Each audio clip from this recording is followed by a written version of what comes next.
본 방송에서 제공하는 투자 정보는 투자 판단에 대한 조언입니다. 방송에서 제공하는 주식의 가치, 가격 상승 및 하락에 대해서는 방송사에서 보장하지 않습니다. 실시간 정보 브리핑입니다. 정부의 밸류업 프로그램이 본격적으로 가동한 지 3개월, 이에 동참하는 기업은 8개에 그쳤습니다. 참여를 예고한 기업을 더해봐야 총 18곳에 불과합니다. 밸류업 대표 종목인 KB금융이 연초 이후 61%, 신한은행이 52% 상승했고 KRX 은행지수가 같은 기간 35%, KRX 보험지수가 31% 상승하는 등 성과를 냈음에도 기업의 참여가 이처럼 저조하자 금융업계에서는 당국이 세제 지원과 밸류업 지수 개발 등 프로그램 추진에 더 속도를 내야 한다는 얘기가 나오고 있습니다. 현재와 같은 추세가 이어지면 밸류업 프로그램에 대한 추진 동력도 사그라질 수 있다는 지적이 나오고 있습니다. 당국은 기업의 CEO 등을 대상으로 간담회에 나서는 등 밸류업 동참을 격려하고 있지만 시장에서는 밸류업 지원에 속도를 내야 한다고 보고 있습니다. 올해 2분기 자산운용회사 당기순이익이 전년 대비 48% 넘게 증가했습니다. 다만 10곳 중 4곳은 적자를 낸 것으로 나타났습니다. 자산운용사 전체 471개사 중 266개사가 흑자, 205개사는 적자를 기록했습니다. 적자 회사 비율은 43.5%로 전 분기보다 0.3%포인트 줄었습니다. 일반 사무운용사의 경우 392개사 중 187개사가 적자를 냈습니다. 전 분기보다 1.1%포인트 감소한 수치입니다. 금감원 관계자는 국내외 증시 변동성 확대 및 금리 인하 기대감, 대기성 자금 수요 증가로 인해 채권형 펀드 및 머니마켓 펀드의 증가세가 지속됐다고 설명했습니다. 26일 한국은행은 부문별 물가 상황 평가 및 머신러닝을 이용한 단기 물가 흐름 예측을 통해서 이번 달과 다음 달 인플레이션을 추정해본 결과 8월에 2.1%, 9월에 2% 내외로 둔화할 것으로 예측했습니다. 근원 인플레이션율도 2.1% 내외 수준으로 추정됐습니다.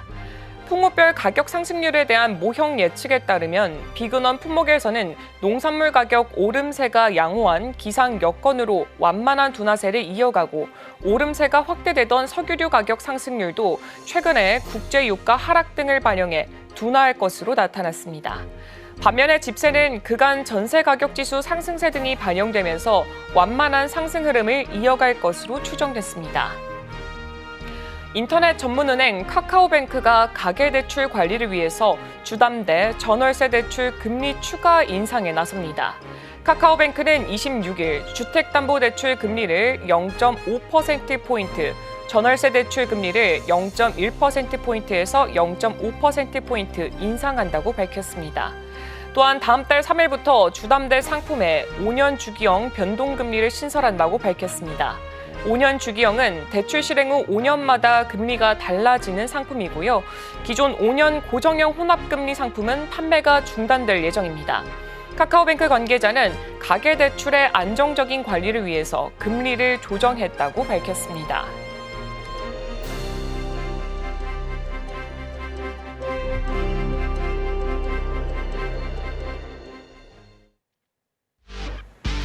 시청자 여러분 안녕하세요. 증시팔 시작합니다. 진행의 이가은입니다. 오은비입니다. 네, 지난주 금요일 뉴욕 증시는 상승하면서 마감했습니다. 드디어 파월 의장의 입이 열렸습니다. 때가 왔다라고 금리 인하에 대한 힌트를 주게 되면서 3대 지수는 전반적으로 상승하면서 마감하는 모습을 보였습니다. 이번 주 흐름도 좀 기대가 됩니다. 물론 중간에 변곡점은 있습니다. 엔비디아 실적 발표 그리고 현대차의 인베스터 데이가 같은 날이 예정이 되어 있기 때문에 체크를 좀 해보셔야 될 것 같고요. 오늘 아침에 들어온 소식 추가적으로 전해드리면 하마스가 새로운 휴전안에 대해서 수용하지 않겠다라는 입장을 밝혔다라고 합니다. 여전히 다시 한번 중동 리스크 남아있고요. 원점으로 돌아온 분위기이기 때문에 이 부분에 대해서도 오늘 시장 안에서의 흐름 관련주들 체크해 보셔야 될 것 같습니다. 네, 지난 거래일 우리 시장도 한번 되짚어 보도록 하겠습니다. 지난 금요일 우리 시장은 파월의 입에 주목하는 모습을 보였습니다. 금요일 우리 시각으로는 11시에 이 잭슨홀 미팅이 열릴 예정이었고 이때 파월 의장이 이제 발언이 진행이 될 예정이라서 우리 시장 같은 경우에는 이로 인해서 관망세가 지속되는 모습을 보여줬습니다. 특히나 장중에 있었던 이 가주호 일본은행 총재가 금리를 인상할 가능성이 여전히 있다라고 밝히면서 이 관망세를 더해가는 분위기를 연출했습니다. 여기서 한번 지수 살펴보자면 코스피 지수는 장 초반에 2690선까지 내려갔다가 다시 2700선을 넘겨서 약보합세로 마감을 했습니다. 코스닥 지수는 보합권인 770선에서 거래를 마쳤습니다. 외국인과 개인 투자자들의 매도세가 이 코스피 지수를 끌어내렸습니다. 유가증권 시장에서 외국인과 개인은 각각 2,952억 원, 1,034억 원 규모로 주식을 팔았고요. 반면에 기관만 3,448억 원 며칠을 또 매수하는 모습을 보여줬습니다. 종목별로 보면 목요일 미국 증시에서 기술주들이 약세를 보여줬던 그 영향권으로 SK하이닉스가 3% 가까이 급락하는 모습을 보여줬고요. 삼성전자는 전 거래일 대비 0.77% 하락하면서 마무리했습니다. LG에너지솔루션도 약세였고요. 반면에 현대차, 기아, 그리고 신한지주, KB금융 등은 상승하면서 마무리를 했습니다. 금요일 증권가에서는 이 최근에 매크로 지표 영향력이 커지면서 9월 금리 인하 여부와 또 파월 의장의 발언에 관심이 쏠리는 현상이 있다라는 의견을 내놓기도 했었습니다. 시장이 기다려왔던 파월 의장의 연설이 지난 금요일 밤에 나오게 되면서 불확실성은 점진적으로 낮아지겠지만 이 증시를 둘러싼 긴장감은 당분간 지속될 것으로 보인다라는 전망 또한 추가적으로 나온 상황입니다. 하지만 지난 금요일 미국 증시가 모두 상승했던 만큼 오늘 우리 증시도 이 훈풍을 이어갈 수 있을지 저희와 함께 계속해서 주목해 보시면 좋을 것 같습니다. 네, 한 주를 시작하는 월요일입니다. 좀 더 힘차게 전략들 꼼꼼하게 챙겨보도록 하겠습니다. 자, 그럼 증시팔 본격적으로 출발해 보도록 하겠습니다.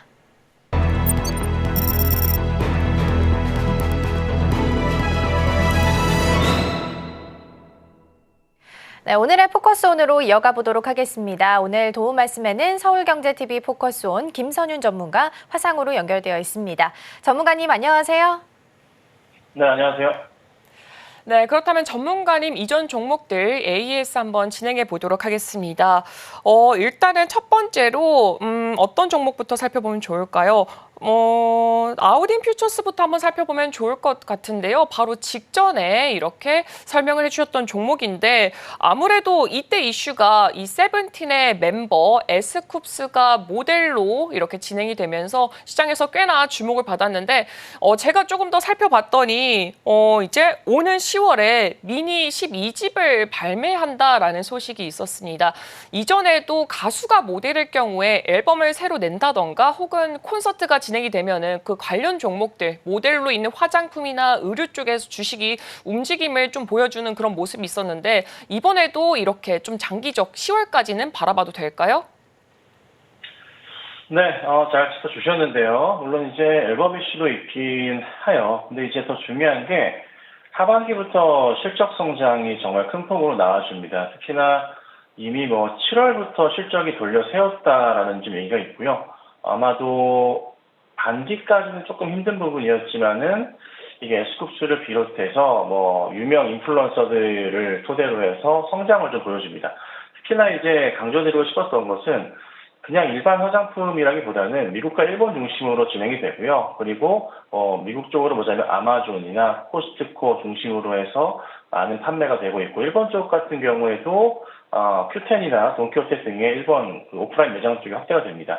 그리고 국내에서는 올리브영이 당연히 판매가 되고 있고요. 그래서 확대 자체, 매출 확대 자체는 확실하게 팩트입니다. 그래서 이게 조만간 바닥을 확인하고 올리는 그림이 나올 겁니다. 그래서 현 구간대에서는 그냥 차분하게만 가지고 계시면 됩니다. 증시가 많이 힘들었을 때, 얼마 전에 이제 8월, 7월만 힘들었을 때도 큰 움직임이 없었고, 바로 되돌림 반등이 나왔기 때문에요. 현 구간대 매수하기 좋고요. 저는 1차 목표가를 크게 잡니다. 2,000원 이상 보고 3,000원까지 보기 때문에 꼭 홀딩하고 가져가시면 되겠습니다. 네, 이렇게 아우딘 퓨처스에 대해서 알아봤습니다. 미국과 일본 쪽으로 수출을 하고 있고 지금은 차분하게 기다리면서 앞으로의 상승을 지켜보면 좋을 것 같다라고 말씀을 주셨습니다. 그렇다면 이어서 두 번째 종목도 한번 살펴보도록 하겠습니다. 두 번째는 지금 메디톡스 한번 살펴보면 좋을 것 같은데요. 지금 계속해서 상승하면서 지금 목표가 22만 원 정말 코앞에 두고 있습니다. 여기서 앞으로 추가적으로 나 메디톡스를 좀 가져가고 싶다. 라고 하신다면은 그런 전략은 또 어떻게 잡아보면 좋을까요? 네, 메디톡스 같은 경우 실적이 너무 잘 나왔었죠. 보톡스 이슈도 같이 있고요. 이게 목표가를 제가 22만 원 잡긴 했는데 22만 원 잡았었던 건 차트상의 움직임 보시자면요. 사실 1차로 20만 원을 잡는 게 맞긴 했습니다. 하지만 충분히 돌파가 가능하다는 판단이었고 22만 원 돌파가 나온다, 20만 원 돌파가 나온다면 22만 원 충분히 가능했었고 그 다음에 추가적으로 상승 나온다면은 25에서 30만 원까지 볼 수 있는 종목이거든요. 그래서 제가 오늘은 우선은 22만 원까지 설정을 하지만 다음 방송 때나 상황을 보면서 목표가를 좀 상향시켜야 되지 않을까 싶긴 합니다.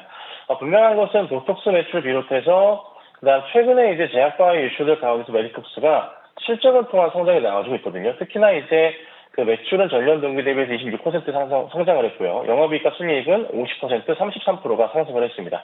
근데 이게요, 상반기에 끝나는 게 아니라 하반기에 실적이 더 좋아집니다. 그래서 현 구간대에서 조정이 많이 깊어진다면은 매수하기 더 좋을 것 같은데 조정은 쉽지 않을 것 같고 오히려 상황을 보면서 앞으로는 수익 실현해야 되지 않을까. 그래서 우선 지금은 홀딩하시고 상황보다 대응하도록 하겠습니다.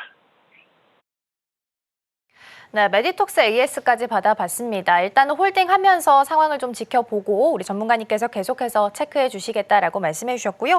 톡신 3대장 같은 경우에는 블랙 먼데이 이후에 20에서 30% 정도 3대장 모두 다 상승하면서 좋은 흐름 가지고 가고 있습니다.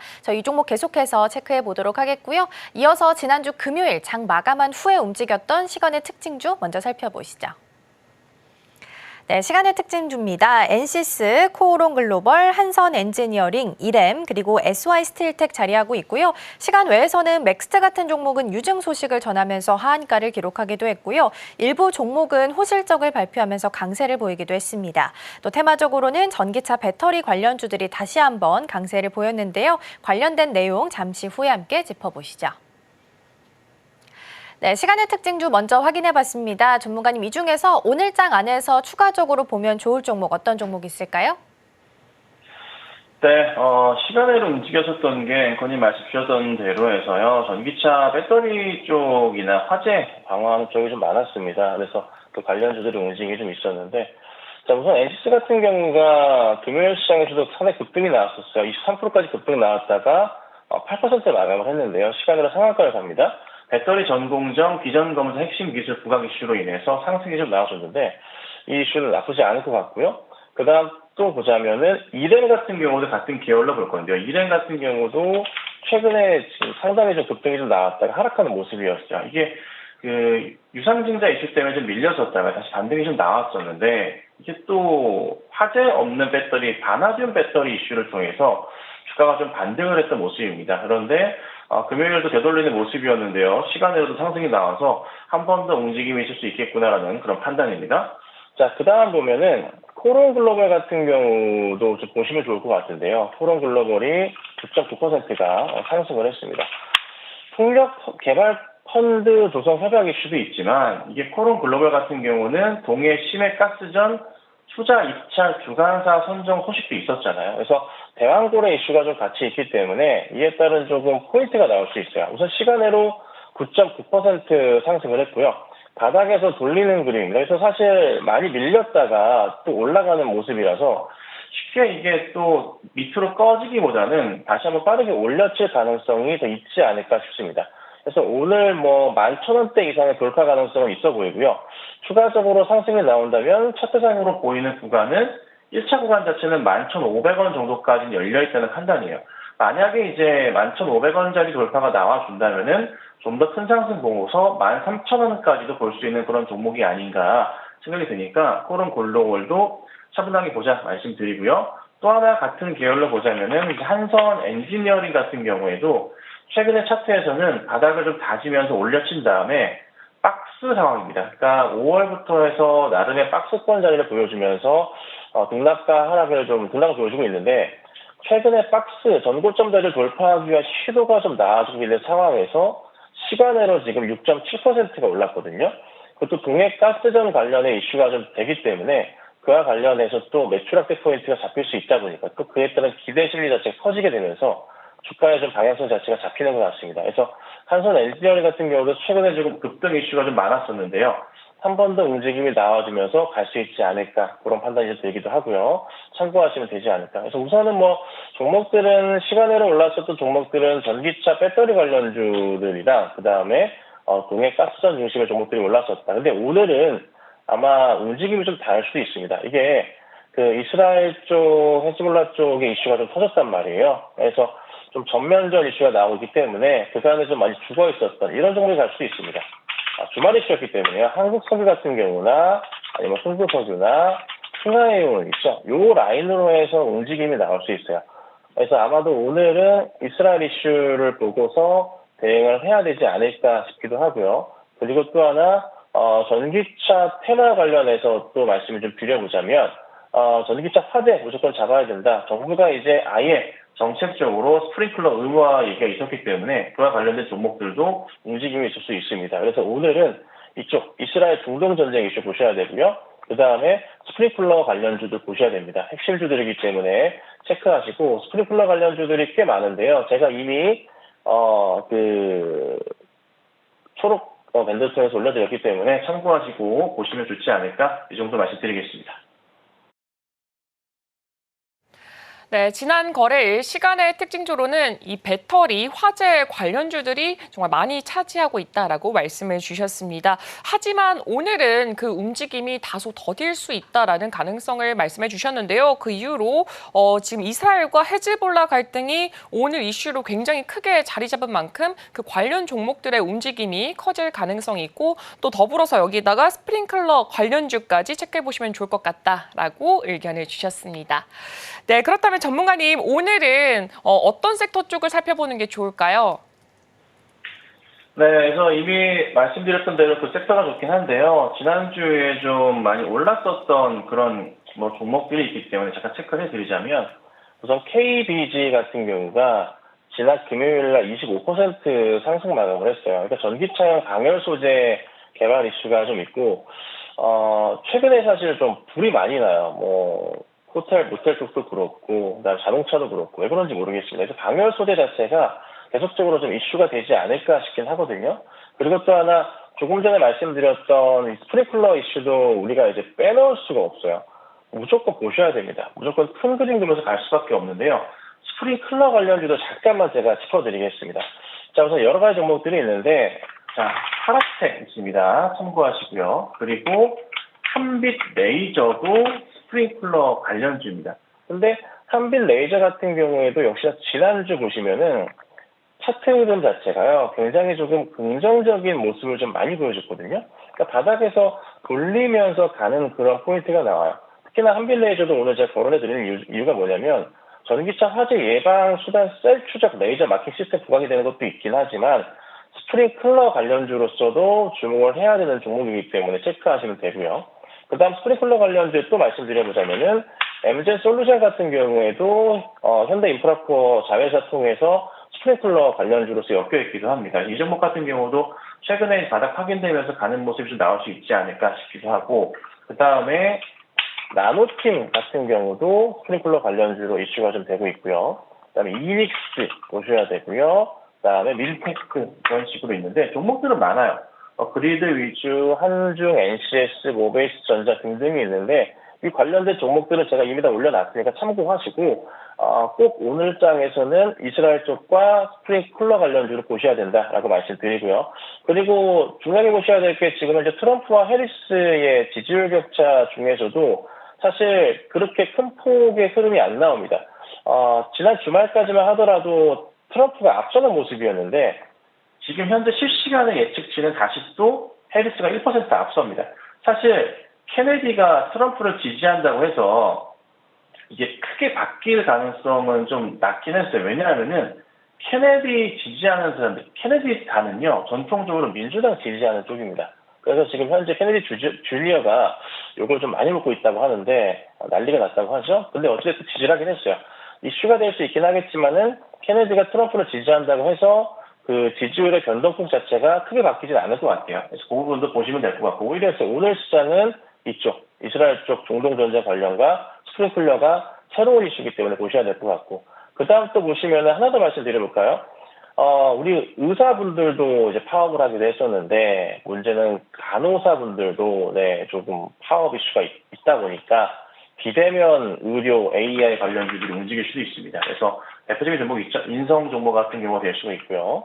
그 다음에 S넷이나 이것도 바닥입니다. 비트컴퓨터 등이 있는데 우선은 주로 이제 움직이는 종목들이 인성정보나 비트컴퓨터 같은 종목들이 바닥에서 많이 돌려 세우면서 가는 경향이 있습니다. 이슈가 좀 터지면요. 그래서 이 종목들도 조금 보셔야 되지 않을까. 그래서 크게 말씀드리면 오늘의 중요 테마 자체는 중동, 그 다음에 스프링클러, 그 다음에 약간 의료대란 쪽 이쪽이지 않을까. 그리고 이스라엘 쪽 중동 이슈가 터지면은 천연가스 관련주들도 약간 움직임이 있어요. 그래서 GS가 항상 대장이죠. 많이 내려왔거든요. 일시적인 반등 가능성도 있습니다. 그래서 GSA 같은 경우에도 조금은 보셔야 되지 않을까. 이 정도 말씀드려볼 테니까 참고하시고요. 그 외에 또 지난주 올랐었던 종목들을 살펴보자면 우리 기술 같은 경우에도 상당히 급등이 나오고 좋은 소식이 있었어요. 원전 이슈도 있지만 현대로템 장갑차 핵심 부품 소식도 있어서 바닥에서 돌리는 그림이 나오기 때문에 우리 기술도 일시적인 상승 그림이 추가로 나올 수도 있겠다. 한번 오르면 얘는 한번 꼭 더 갑니다. 그러니까 일전 차트에서도 첫 상승 나오면요. 꾸준하게 가는 모습이 나와주거든요. 이게 사람들의 심리를 좀 이끌 거예요. 그래서 우리 기술 같은 경우도 한번 상승이 나온 만큼 한 번 더 갈 수 있지 않을까 싶으니까 이 종목도 참고하셔서 보시는 게 어떨까? 이 정도 말씀드리도록 하겠습니다. 네, 오늘은 스프링클러 관련주 쪽으로 살펴보면 좋을 것 같다라고 다시 한 번 더 강조를 해주셨고요. 더불어서 지금 중동 전쟁 다시 한 번 더 심화가 되고 있기 때문에 이 부분도 한번 주목해보면 좋을 것 같다라고 말씀 주셨습니다. 그리고 지금 미국 대선 이슈 같은 경우에는 케네디 주니어 합류로 인해서 지금 지지율의 변동성 같은 경우에는 크게 차이가 나지 않다라고 덧붙여 주시기도 했고 또 간호사 파업 이슈가 있었기 때문에 비대면 진료주 그 관련주까지도 한번 살펴보면 좋을 것 같다라고 의견 주셨습니다. 네, 그렇다면 전문가님 이 종목들 중에 가장 탑픽주 어떤 게 있을까요? 오늘은 그래도 다른 종목을 좀 준비했어요. 여러 종목들 좋은 것도 많고, 한빛 레이저도 그렇고, MZ 솔루션 등 스프링클러 관련주들이 좀 주목을 받겠지만, 그래도 오늘은, 갤럭시와 머니터리를 좀 가지고 나와봤습니다. 중요한 게 뭐냐면요. 트럼프도 그렇고 해리스도 그렇고 결국에는 두 후보 다 가상화폐 정책을 분명히 선보일 겁니다. 이로 인한 핵심 수혜가 될 종목이 바로 갤럭시와 머니터리와 갤럭시 SM인데 갤럭시와 머니터리를 보시면요. 그냥 테마성으로만 보실 게 아니라 회사의 기본적인 실적 자체가 매우 좋습니다. 그러니까 상반기 연결 실적 자체가 너무나 좋은 게 매출 5.9% 상승을 했고 영업이익은 61%가 증가했습니다. 정말 큰 폭으로 증가했거든요. 그리고 상반기 좋았지만 하반기도 더 좋아지는 게 뭐냐면 우선 상반기에는 그 머니터리 카드 호실적의 이익 상승이 나왔지만 하반기에는 뭐가 있냐면 BC카드와 제휴를 통해서 페이북 결제 기능이 추가가 될 것 같습니다.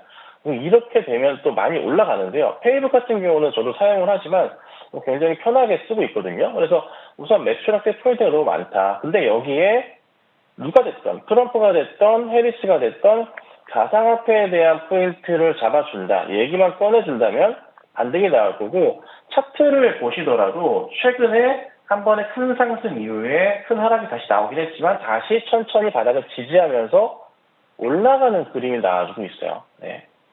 이 상황에서 한 번만 더 힘을 받는다면 전고점 자리까지 가긴 크게 어렵지 않거든요. 물론 이제 상한가 이상으로 한두 차례는 나와줘야 되긴 하지만 우선 일시적으로 반등이 나오더라도 충분하게 목표가 한 10,000원 이상 볼 수 있는 게 이 종목이기도 합니다. 그래서 가격을 좀 잡아드리자면 매수가는 조금 러프하게 잡습니다. 7,500원에서 7,800원 사이에 천천히 분할 매수하시도록 하고요. 요거 보셔야 되고요. 그리고 나서 목표가 1차로는 제가 8,500원을 잡아 드릴 겁니다. 8,500원짜리 그렇게 어렵지가 않습니다. 반등 자리이기도 하고 한 번에 살짝 반등 나오는 자리이기도 하고 그 전에 1월 달쯤과 3월 달쯤에 조금 나름 횡보했던 구간이기도 하기 때문에 큰 무리 없이 올라갈 겁니다. 자, 그리고 나서 한 번 더 힘을 받는다면은 10,000원대까지는 충분히 상승이 나올 건데 이게 핵심은 뭐냐면 이제 분명히 트럼프든 해리스는 가상화폐 얘기를 다시 한번 꺼낼 거예요. 특히나 트럼프 쪽에서 꺼낼 건데요.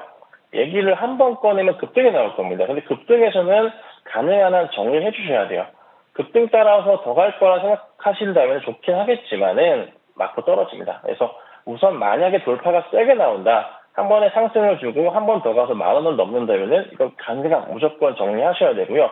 그렇지 않더라도 한 번에 급반등해서 꼭 수익 실현하고 나오셔야 됩니다. 그리고 종목이 등락이 좀 있을 수 있어서 급등 나왔다 빠졌을 경우가 있습니다. 그래서 만약에 올라가지 못할 경우도 있겠죠. 그래서 7,200원짜리로는 꼭 손절가를 잡고 대응하셔야 됩니다. 그래서 뭐 다른 걸 다 떠나서 뭐 테마성도 있지만 실적이 원체 좋은 종목이다. 그리고 올해 하반기 실적도 굉장히 양호한 모습을 보일 거기 때문에 걱정 없이 매수하시고 7,500원대 그리고 7,800원대 사이에서 천천히 분할매수 하시고요. 트럼프와 해리스의 모든 가상화폐 이슈가 생긴다면은 그때 보고 깔끔하게 정리하고 나오자. 오늘 이렇게 말씀드리겠습니다.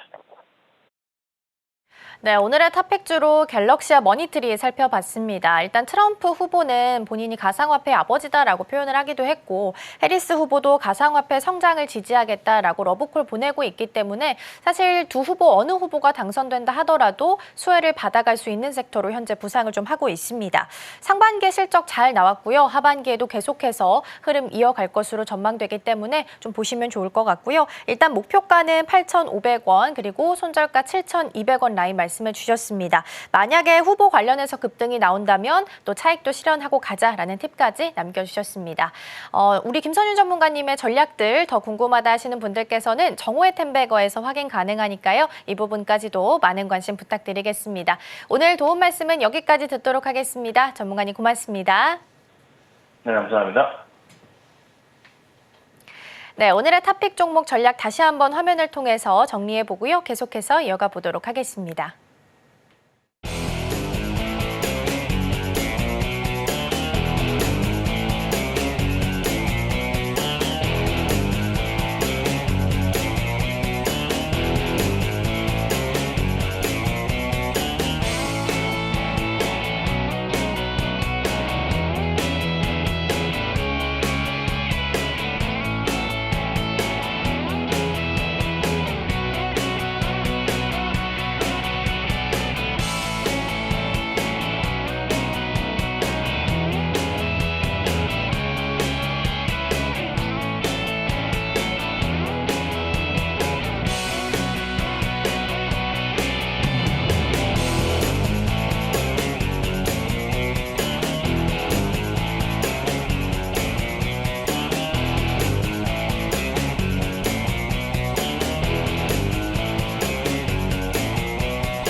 네, 개장 전에 살펴봐야 할 이슈들 체크해 보도록 하겠습니다. 오늘 도움 말씀에는 헤르메스 스타 김시은 팀장 자리해 주셨습니다. 팀장님 어서 오세요. 네, 안녕하세요.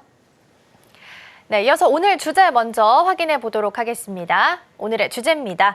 갈림길 앞에 선 우에다 그리고 파월 시장의 향방은 이라는 주제이고요. 금요일에 기다렸던 이벤트 두 가지입니다. BOJ 우에다 총재 발언 그리고 파월 회장의 발언 이렇게 두 가지 이벤트를 좀 지나왔습니다. 결론만 놓고 보면 일단 일본은 금리 인상 쪽 그리고 미국 쪽은 금리 인하 쪽으로 좀 가닥을 잡은 것으로 보입니다. 먼저 우리 우에다 가조 BOJ 총재의 발언부터 좀 점검을 해볼까요?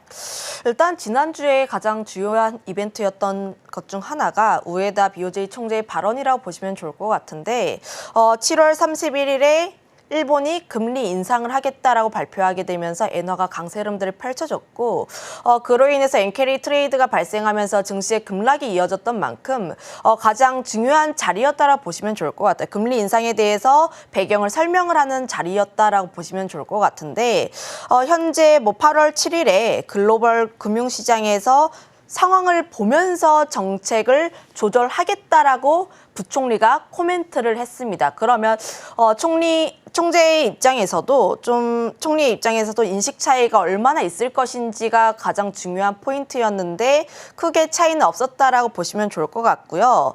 현재 금융 상황에서도 시장이 아직까지 불완전하다면서 높은 긴장감을 가지고 주시를 하겠다라고 이야기를 했습니다.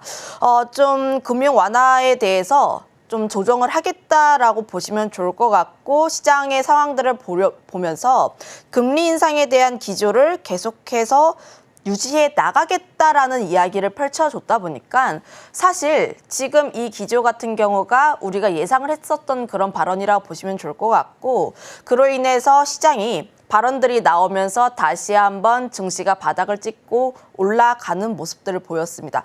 니케이도 그렇고 우리 증시 코스피라든지 코스닥 같은 경우도 10시를 기점으로 했을 때 다시 한번 반등에 대한 흐름들이 나와주면서 추가 인상에 대한 가능성은 여전히 존재하나 급격하게 이전만큼의 엔캐리 트레이드가 나올 가능성은 좀 적지 않을까라는 기대감을 가지고 다시 한번 움직였던 만큼 지금은 갑작스런 금리 인상에 대한 우려는 좀 덜었다라고 보시면 좋을 것 같습니다.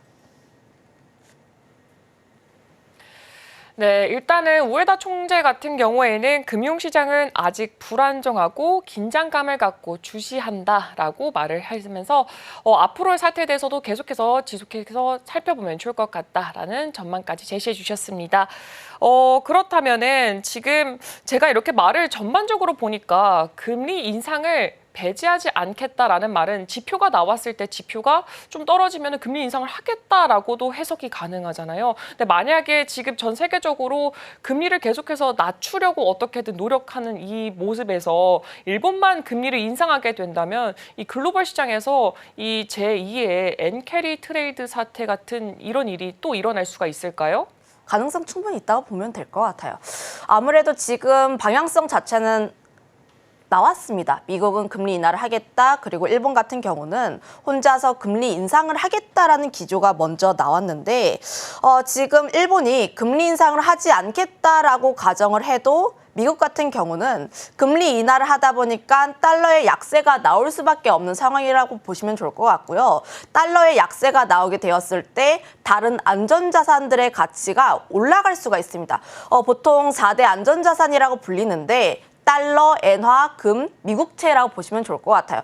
달러가 상대적으로 약세를 보이게 되면 다른 쪽에서의 가치가 함께 증가할 수 있는 상황이다 보니까 그냥 일본은 가만히만 있어도 엔화의 가치는 상승할 수밖에 없다라고 보시면 좋을 것 같습니다.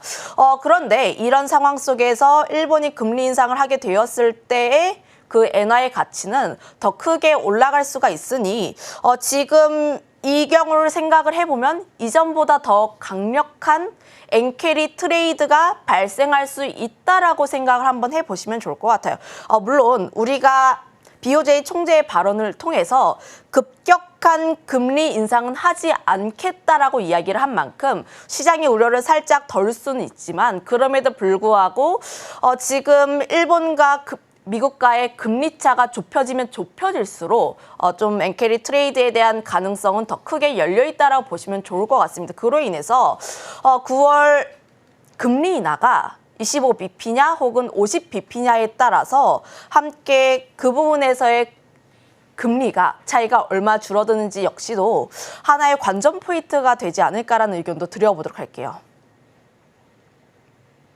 네, 엔캐리 트레이드를 또 빼놓을 수가 없을 것 같습니다. 일단은 미국 시장 안에서는 금리 인하에 대한 키워드가 나왔기 때문에 달러 약세 흐름이 좀 계속될 수 있다라는 부분도 좀 보셔야겠습니다. 근데 팀장님 지난번에 엔캐리 트레이드 나왔을 때 청산한 게 한 75% 정도 완료가 됐다라는 외신들 보도가 있었습니다. 그래서 2차로 만약에 발생한다 하더라도 증시에 미치는 영향은 좀 제한적일 수도 있다라는 의견도 많았었는데 이 부분에 대해서는 좀 어떻게 보세요? 휘청이게 될 가능성 있을까요?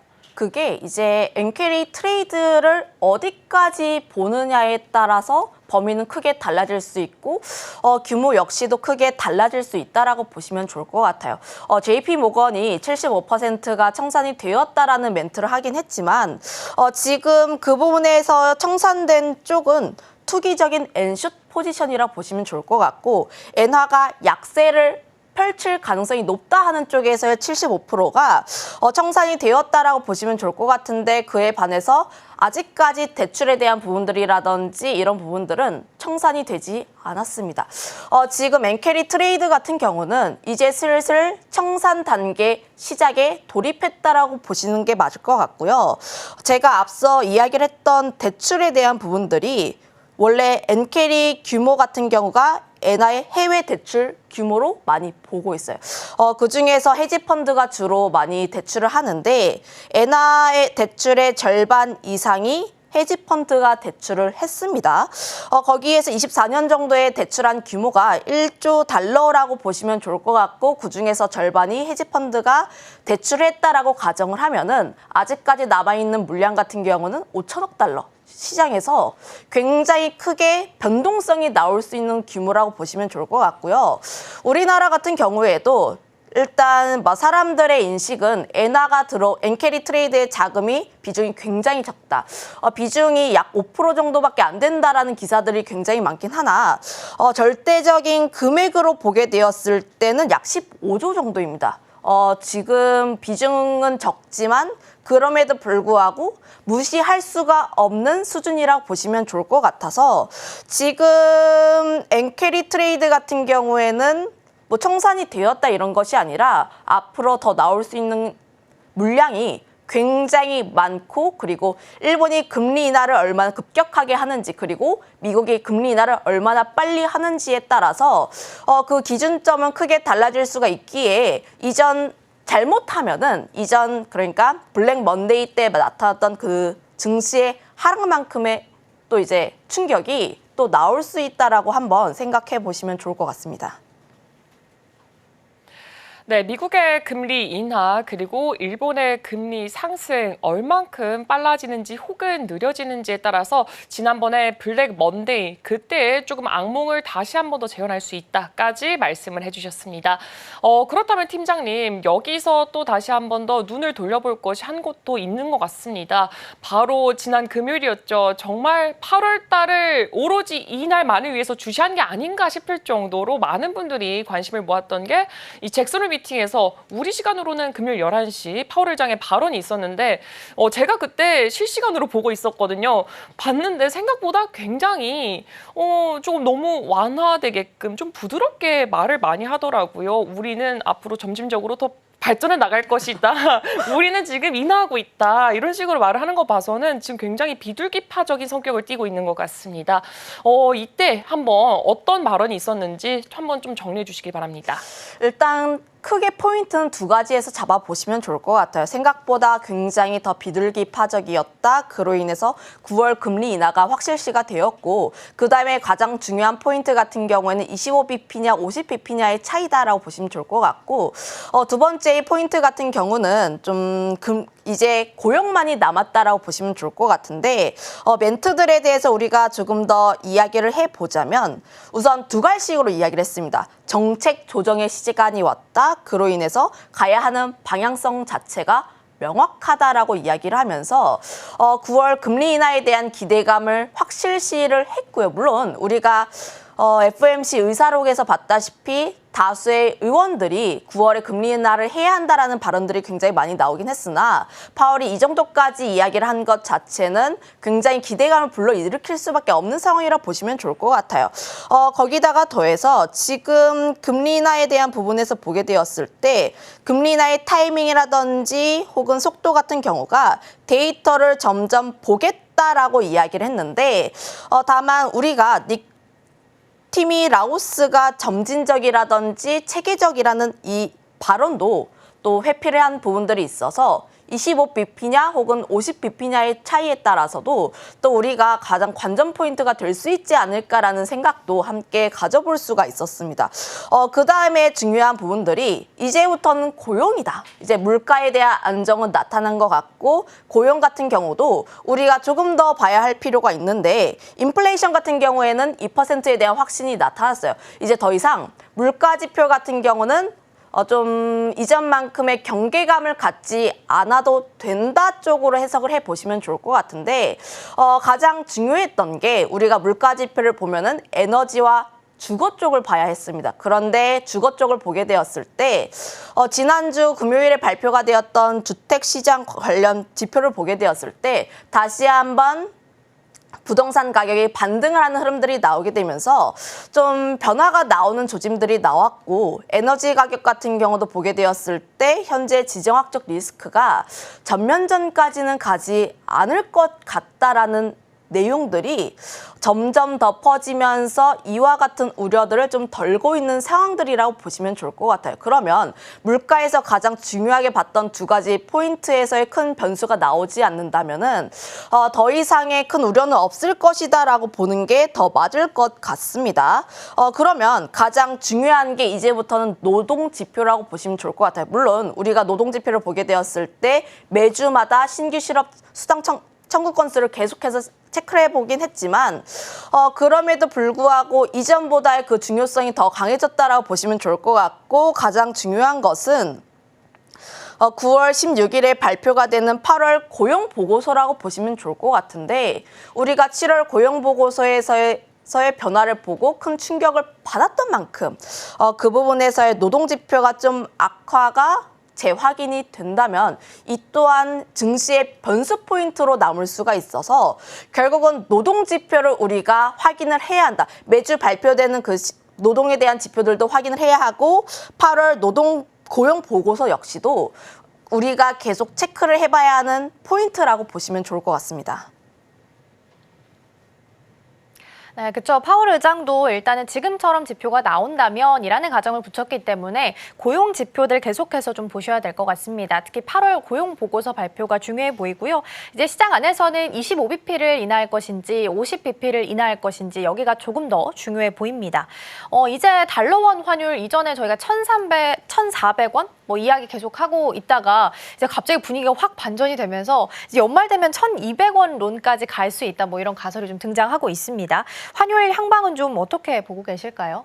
금리 인하의 횟수가 어떻게 되는지에 따라서 좀 향방 속도는 다를 수 있다라 보시면 좋을 것 같은데 다만 연말 1,200원까지는 가지 않을 것 같다라고 생각을 하고 있고요. 그리고 1,300원대 중반 혹은 초반 쪽에서의 움직임이 나올 수가 있다라고 보시면 좋을 것 같습니다.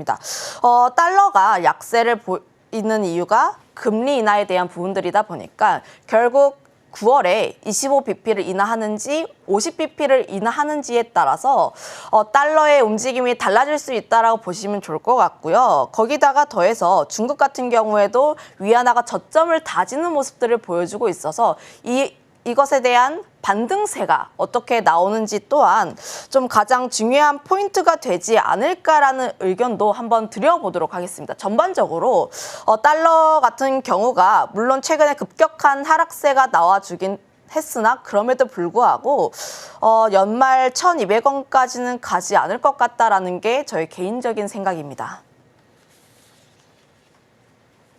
네, 현재 달러가 약세인 이유가 지금 9월에 있을 이 FOMC에서 미국이 금리 인하에 대해서 열어뒀고 지금 기정사실화를 했기 때문에 달러가 약세화를 보이고 있고 이때 25bp인지 50bp에 따라서인지 이제 이거에 따라서 또 달러에 대해서 강세일지 약세일지가 또 변동이 된다고 하니까 이 부분까지 함께 체크해 보시면 좋을 것 같습니다.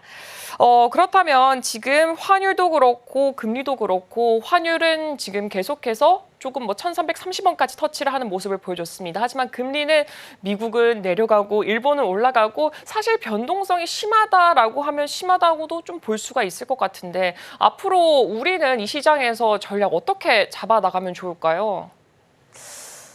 좀 내가 어떤 포지션을 갖고 있느냐에 따라서 시장은 좀 달라질 수 있다라 보시면 좋을 것 같아요. 물론 지금 증시 자체가 매크로 지표에 계속해서 유의를 해야 하고 이벤트에 따라서 좀 변동성이 나오는 시장이기는 합니다만 그럼에도 불구하고 나의 포지션이 어떤 포지션인지를 좀 잡아보면은 좀 중요한 포인트를 잡아볼 수 있지 않을까라는 생각을 하고 있어요. 물론 우리가 엔화에도 체크를 해야 하고 달러도 체크를 해야 하고 엔비디아 실적 발표라든지 굉장히 다양한 요소들을 체크를 해볼 수가 있긴 하나 대응 전략 같은 경우를 보게 되었을 때 좀 환율 같은 경우에는 급격한 변동이 나오지 않는다면 그래도 좀 무난하게 나오지 않을까라는 생각을 하고 있습니다. 다만 내가 주력으로 포트폴리오를 삼고 있는 쪽이 수출 데이터 단에서의 굉장히 비중이 많다면 이제부터는 조금 주의를 할 필요가 있지 않을까라는 의견도 한번 체크를 해볼 필요가 있어요. 그 이유가 수출 데이터 변화에 따라서 지난 상반기 내내 굉장히 좋았습니다. 고환율이 나타나다 보니까 결국 Q도 올라가고 P도 함께 올라가면서 프리미엄을 받으면서 주가의 강한 상승세가 나왔는데 지금의 그 프리미엄이 사라지게 된다면이라는 가정을 하면 하반기 같은 경우에는 좀 지지부진할 가능성이 높다라는 점이죠. 그러면 결국 기업은 실적으로 답을 해야 합니다. 실적을 답을 해야 하는데 환율 쪽에서의 프리미엄 효과를 받지 못한다면 결국 Q단에서의 물량 증가가 나오는지 여부가 가장 중요하지 않을까라는 생각을 하고 있어요. 좀 비슷한 예시가 자동차 섹터가 아닐까라는 생각을 하고 있는데 그동안 지난해도 그렇고 올해도 그렇고 자동차 쪽에서의 피크아웃 우려가 굉장히 많이 나왔습니다.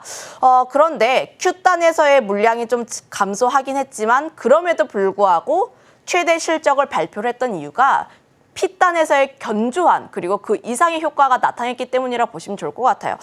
자동차를 사려고만 해도 지금 뭐 주변에 차 사려고 한다면은 할인 안 해줍니다. 현대차, 기아 할인 안 해주고 그 가격에 대한 프리미엄 효과를 받으면서 결국 실적으로 보답을 했는데 지금 이와 같은 경우를 대입을 해보면은 물론 Q와 P가 약간 바뀌긴 했지만 P가 좀 꺾이더라도 Q가 결국 증가를 하게 된다면 실적 같은 경우에 우상향 기조가 나올 수가 있으니 만약에 내가 가지고 있는 섹터 쪽에서 Q의 증가가 나오는지가 가장 중요한 포인트라고 보시면 좋을 것 같고요. 거기다가 더해서 금리 쪽에서 달러가 하락을 하게 되면 유동성 증가가 나타날 수가 있습니다. 지금 시장에 대한 거래 대금도 굉장히 감소하고 있고 예탁금이라든지 투심 자체가 굉장히 제한적인 상황이라 보시면 좋을 것 같아요. 하락 종목 수가 굉장히 많은 상황이다 보니까 사실 지금 시장이 굉장히 어려운 시장이라 보시면 좋을 것 같습니다. 그런데 금리가 하락하고 유동성이 다시 한번 증가하게 되었을 경우를 생각을 하면 지금 부분에서 더 유동성이 많이 들어온다라는 것은 내가 싸워서 이길 수 있는 시장이 마련이 된다라고 보시면 좋을 것 같아요. 그 측면에서 보게 되었을 때 단기로 금리가 하락을 하게 되었을 때 증시의 조정 가능성이 있으나 그럼에도 불구하고 유동성적인 측면에서 보게 되었을 때는 긍정적으로 볼 수 있는 가능성이 상당히 많으니 이 점 또한 우리가 체크를 해봐야 하는 포인트가 아닐까라는 의견 드려보도록 하겠습니다. 네, 환율이 불안정한 상황이라면 수출주 중심의 포트를 가지고 계신 분들께서는 조금 개편을 할 필요가 있어 보이고요. 달러가 하락하고 유동성이 조금 더 완화된다면 현물 시장 안에 외국인들의 포지션이 좀 어떻게 취해지게 되는지도 좀 보셔야 될 것 같습니다. 만약에 달러 약세 그리고 원화 강세가 지금처럼 조금 지속이 된다면 이 흐름 안에서는 어떤 섹터를 좀 보면 좋을까요? 저는 이제 바이오 쪽을 조금 더 봐야 하지 않을까라는 생각을 하고 있어요. 결국 금리 인하 수혜주 쪽에 대한 기대가 계속해서 커지고 있는 상황이라고 보시면 좋을 것 같습니다. 거기다가 더해서 최근 들어서 소외가 되었던 업종들이 다시 한번 움직이고 있는 경향들이 나와주고 있는데 대표적으로 보톡스라든지 건설 쪽 혹은 뭐 의료 AI라든지 로봇 쪽 이런 쪽에 대해서 좀 다시 한번 움직이는 효과가 나타나고 있으니 이런 쪽에 대해서 우리가 단기적으로는 관심을 계속 봐야 하는 요인들이 맞다라고 보시면 좋을 것 같아요. 결국 지금 변동성 쪽으로 보게 되었을 때 아직까지 시장은 불안전합니다. 결국 시장은 돌고 돌아서 돈도 돌고 도는 방향이라 보시면 좋을 것 같고 고점대에 있던 돈이 다시 한번 바닥에 있던 종목군들로 수급이 옮겨지는 상황이 나오고 있어서 지금 단기적으로는 바닥권에 있는 종목군들에 대한 관심이 유효하다라 보시면 좋을 것 같고요. 다만 우리가 반도체라든지 자동차, 방산, 조선 쪽 같은 경우는 우리가 계속 지켜볼 필요가 있지 않을까. 그 이유가 결국 수출에 대한 데이터 중에서도 수주 물량이 좀 많은 기업들 같은 경우는 우리가 계속해서 체크를 해볼 필요가 있지 않을까라는 생각도 하고 있는데 물론 달러라든지 금리 쪽에 대해서 민감한 섹터가 맞기는 해요. 수출 기업이다 보니까 그로 인해서 실적에 대한 변화가 나올 수가 있습니다만 그럼에도 불구하고 이들 종목군의 특징은 지금 반도체 같은 경우가 B2B 쪽으로의 강세 흐름들이 나오고 있다는 점들. 자동차 같은 기업은 지금 금리 인하가 되었을 때 다시 한번 또 수혜를 받을 수 있는 업종이라고 보시면 좋을 것 같고 방산이라든지 조선 같은 기업은 현재 받아놓은 수주 물량이 굉장히 많습니다. 앞으로 2년 뒤, 3년 뒤 그 이상을 바라보고 있는 실적이 뒷받침이 되고 있다 보니까 지금 외국인 쪽에서의 큰 이탈만 나오지 않더라면은 이쪽 섹터에 대한 관심 역시도 우리가 가장 중요하게 봐야 하는 섹터가 아닐까라는 의견도 한번 드려보도록 할게요. 네, 이제 수출에 민감한 반도체, 자동차, 방산, 조선 쪽으로 한 번 더 주목해보면 좋을 것 같다라고 말씀을 주셨습니다.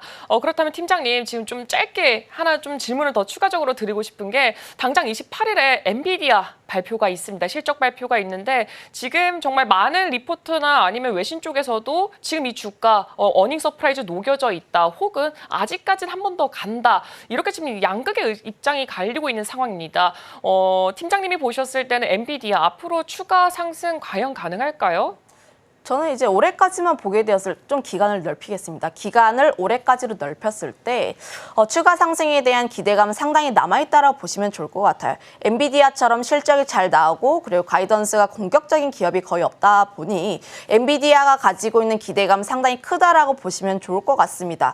특히 AMD라든지 기타 쪽에서의 경쟁사가 엔비디아와 경쟁이 거의 안 되고 점유율 쪽에서의 확고한 부분들이 있기 때문에 올해 같은 경우에는 좀 엔비디아의 승리가 거의 확실시라고 보시면 좋을 것 같아요. 물론 내년에 경쟁사가 어떻게 치고 올라오는지에 따라서 주가의 변동성은 나올 수가 있긴 하나 그 부분 같은 경우에 내년에 한 번 더 상승 기대를 해볼 요소라고 보시면 좋을 것 같고요. 다만 지금 실적과 가이던스가 굉장히 잘 나와야 합니다. 물론 우리의 기대치가 주가에 다 녹아든 부분들이 있어요. 그리고 최근 2번의 실적 발표를 하고 가이던스를 발표를 했을 때 그때 계속 올라왔습니다. 그런데 과거의 데이터를 본다고 해서 지금의 상승도 나올 수 있다라는 보장이 거의 없기 때문에 보수적으로 투자하시는 분들 같은 경우는 좀 가이던스를 기다려볼 필요가 있지 않을까라는 생각을 하고 있고요. 다만 그럼에도 불구하고 저는 반도체 투톱, SK하이닉스라든지 삼성전자 같은 경우에는 좀 하락을 했을 때 분할적으로 매수를 하는 관점이라 보시면 좋을 것 같고 소부장단으로 보게 되었을 때는 실적이 굉장히 잘 나오는 기업들, 특히 뭐 최근 들에서는 HBM이라든지 혹은 레거시 쪽이라든지 굉장히 다양한 분야들이 있는데 저는 소부장단에서도 여전히 HBM 쪽이 시장의 중심축이라고 판단을 하고 있고요. 그리고 이들 종목군들의 회복 탄력성이 굉장히 빠릅니다. 레거시 기업들 중에서도 좀 이제 뭐 아직까지 좀 지난번 하락을 회복하지 못한 기업들이 있고 회복을 한 기업들이 있는데 그중에서 회복을 한 기업들 같은 경우에는 AI 반도체로 인한 수혜를 받는 업종이었다라고 보시면 좋을 것 같아서 여전히 또 투심에 대한 부분을 보게 되었을 때 또 강력할 수가 있는 게 이 AI 반도체로 인해서 실적의 증가가 나오는지 여부라고 보시면 좋을 것 같아서 지금 관심 있게 보려면 이스페타시스 정도가 되지 않을까라는 의견도 드려보도록 할게요. 네, 이번 주 중요한 변곡점이 있어서 추가적인 질문 드려봤습니다. 엔비디아 실적 발표 예정되어 있고요. 가이던스까지 꼭 확인해 보셔야겠습니다. 자, 오늘 방송 내용 다시 한번 화면을 통해서 확인해 보도록 하겠습니다. 네, BOJ 우에다 총재와 파월 의장의 발언 살펴봤습니다. 결론적으로 일본은 인상, 미국은 인하에 대한 힌트를 줬는데요. 이에 따라서 환율의 변동성이 있을 수 있다라는 부분 주목해 보시면 좋을 것 같습니다. 네, 시간의 특징주부터 지금 주목해야 할 이슈까지 모두 다 살펴봤습니다. 네, 계속해서 실시간 증시 뉴스 준비되고 있으니까요. 이소연 앵커와 함께 내용들 만나보시고요. 많은 관심 부탁드리겠습니다.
네, 계속해서 개장 전에 놓칠 수 없는 실시간 증시 이슈 만나보겠습니다. 이소연 앵커가 준비하고 있습니다. 네, 개장 전 알아봐야 할 실시간 증시 뉴스 전해드립니다. 한국은행은 소비자 물가 상승률이 이달 2%대 초반, 9월에는 2.0% 내외까지 둔화할 것이라고 예측하고 있습니다. 한은은 26일 부문별 물가 상황 평가 및 머신러닝을 이용한 단기 물가 흐름 예측 보고서에서 이같이 밝혔는데요. 근원 물가 상승률은 2%대 초반 수준에서 하향 안정화할 전망입니다. 주요 품목별 예측 결과 농산물 가격 오름세는 양호한 기상 여건 등으로 완만한 둔화세를 이어갈 것으로 예상되고 있습니다.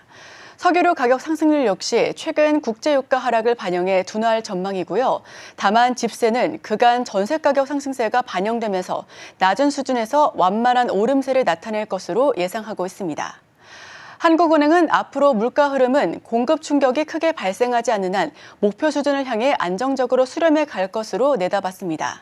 다만 지정학적 정세, 기상 여건, 공공요금 인상 시기에 따라 농산물, 석유류 등 비근원 물품목의 월별 변동성이 커질 수 있다는 리스크는 남아있다고 덧붙였습니다. 다음 소식입니다. 제롬 파월 미국 연준 의장의 잭슨 홀 연설 이후 9월 금리 인하는 사실상 공언됐습니다. 이에 따라 8월 마지막 주 미증시는 금리 인하 기대감의 강세 흐름을 이어갈 전망이지만 뉴욕 증시가 일주일 내내 상승세를 이어가기 위해선 현지 시간 28일 발표되는 엔비디아가 실적 발표 영향을 미칠 수 있을 것으로 분석되고 있습니다. 파월 의장은 지난주 잭슨홀 미팅에서 정책 조정의 때가 도래했다고 발언했습니다. 이는 연준이 통화 긴축에서 완화로 정책 방향성을 전환하겠다라는 피벗 선언으로 풀이되고 있습니다. 코로나19 팬데믹 이후 40년 만에 최악의 인플레이션이 덮치자 연준은 가파르게 금리를 인상하며 인플레이션에 대항한 전쟁을 벌여왔습니다. 현재 5.25에서 5.5%인 미국의 연방기금 금리는 22년 만에 가장 높은 수준인데요. 인플레이션과의 전쟁 종료 시사와 함께 파월 의장이 미국 경기 침체에 대한 적극적인 대처를 언급하며 9월 빅컷에 대한 기대감마저 일고 있습니다. 한편 이번 주에는 인공지능의 대표 주자인 엔비디아의 실적 발표가 예정돼 있는데요. 엔비디아는 계속해서 호실적을 기록하며 실적 발표 후 주가가 급등해 왔습니다. 다만 엔비디아 실적 기대감이 이미 커져 있고 그에 따라 지난 2주 동안 주가도 20% 넘게 올랐다는 점은 부담 요인입니다. 이외에도 이번 주 미 연준이 가장 선호하는 물가 지표로 알려진 7월 개인 소비 지출 PCE 가격 지수가 오는 30일 발표됩니다. 월가에서는 7월 PCE 가격 지수가 전월 대비 0.2% 상승하고 전년 동기 대비 2.5% 올랐을 것으로 전망하는데 이는 전월 대비 약간 높은 상승률입니다. 이스라엘군과 레바논 친이란 무장 세력 헤즈볼라가 현지 시간 25일 새벽 대규모 미사일 공방전을 벌이며 전면 충돌했습니다. 이스라엘군은 헤즈볼라의 공격 조짐을 포착했다며 전투기 100여 기를 동원해 레바논 내 헤즈볼라를 표적해 선제 타격했으며 헤즈볼라는 이스라엘에 300발이 넘는 로켓을 쏟아부으며 지난달 이스라엘의 헤즈볼라 고위 지휘관 피살에 대한 보복 개시를 선포했습니다. 이스라엘 측 공식 피해 집계는 아직 나오지 않은 가운데 레바논에서 이스라엘군의 공습으로 3명이 사망했다고 레바논 보건당국이 밝혔습니다. 이날 이스라엘과 헤즈볼라의 전면 충돌에 미국은 이스라엘의 방어권 지지를 재확인하며 상황을 면밀히 주시하겠다는 입장을 내놨습니다. 다음 소식입니다. 텔레그램의 창립자이자 최고 경영자인 파벨 두로프가 프랑스에서 체포됐다는 소식이 전해지며 텔레그램의 암호화폐 톤코인 가격이 한때 17% 폭락했습니다. 26일 오전 6시 기준 톤코인은 24시간 전보다 0.53% 하락한 5.88달러를 기록 중인데요. 두로프 CEO는 이날 오후 8시 개인 전용기를 타고 프랑스 공항에 도착하자마자 체포된 것으로 알려졌습니다. 두로프 CEO는 텔레그램이 돈 세탁이나 마약 밀매 등 각종 범죄에 악용되고 있는데도 별다른 조처를 취하지 않은 혐의를 받고 있습니다. 티몬과 위메프 미정산 사태로 총 4만 8천 개 업체가 1조 3천억 원에 달하는 피해를 입은 것으로 나타났습니다. 이 가운데 약 1,000개 업체의 미정산액은 1억 원 이상인 것으로 조사됐는데요. 이에 따라 정부는 피해 업체에 대한 지원 자금 금리를 낮추는 방안을 추진합니다. 연 3.4에서 3.51%인 중소벤처기업부의 긴급 경영 안정자금 금리는 연 2.5%로 신용보증기금, 기업은행 협약 프로그램 금리는 연 3.9%, 4.5%에서 연 3.3%, 4.4%로 하향 조정됩니다. 정부는 업계 전반에 대한 근본적인 제도 개선을 뒷받침하기 위해 제도 개선안 주요 골자를 조만한 마련해 발표할 예정이라고 덧붙였습니다. 네, 개장 전 알아봐야 할 실시간 증시 뉴스 전해드립니다. 다음 소식 전해드립니다. 네, 환율에 대해서 다시 한번 소식 전해드리겠습니다. 네, 1조 3천억 원에 달하는 피해를 입은 것으로 나타나고 있는 부분까지도 함께 살펴봤었는데요. 이와 관련해 환율까지도 추가적으로 이야기 나눠보겠습니다. 네, 이달 들어 달러화가 약세를 보이면서 원달러 환율이 갑작스러운 요동치는 현상을 보여왔습니다. 개인은 환율 반등에 그리고 기관은 추가 하락에 각각 베팅한 것으로 나타났습니다. 이달 개인 투자자는 달러 선물 지수의 수익률을 정방향으로 추종하는 ETF를 사들여놨는데요. 반면 기관 투자자는 달러 선물 지수의 수익률을 역방향으로 추종하는 인버스 ETF 매수에 집중했습니다. 증권가에선 장기적 관점에서 그간의 달러 강세가 진정될 것으로 보는 시각이 많았습니다. 그러나 환율의 또 다른 축인 원화의 약세 요인도 있다라는 점을 고려해야 한다는 지적이 나오고 있습니다. 다음 소식입니다. 네, 마지막 소식 전해드립니다. 8월 마지막 주, 이번 주는 아이스크림 미디어 한 종목만이 코스닥 시장에 데뷔할 것으로 예상하고 있습니다. 이와 관련된 자세한 소식을 화면을 통해서 살펴보실 텐데요. 수요 조사 당시 매도 예정 물량이 과다하다라는 점이 부각되며 기관 수요가 부진했고 공모가도 시장 전망치 대비 낮게 책정됐었습니다. 이달 초 급락했던 증시가 최근 들어 회복세를 보이는 가운데 이루어지는 공모주 신규 상장이란 점에서 시장 이목이 집중될 것으로 전망되고 있습니다. 최종 공모가는 희망밴드인 32,000원에서 42,200원 중 제일 아래인 32,000원으로 확정됐고요. 수요 예측과 일반 청약 모두 회사 기대치를 밑돈 이유는 오버행 우려 때문입니다.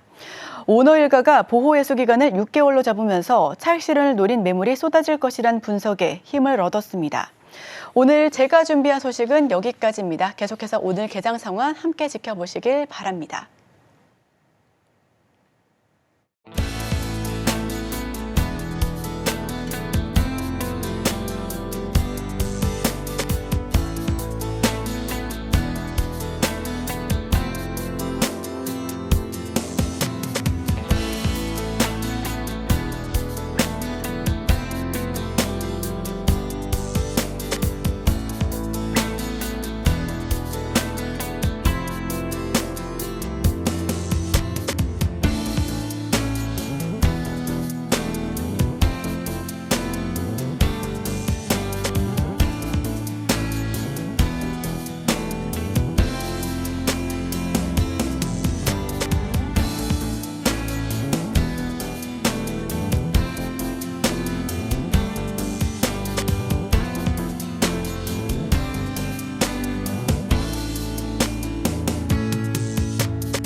네, 계속해서 오늘 시장 대비해 보도록 하겠습니다. 오늘 도움 말씀에는 이스토리 정태근 이사 자리해 주셨습니다. 이사님 어서 오세요. 네, 반갑습니다.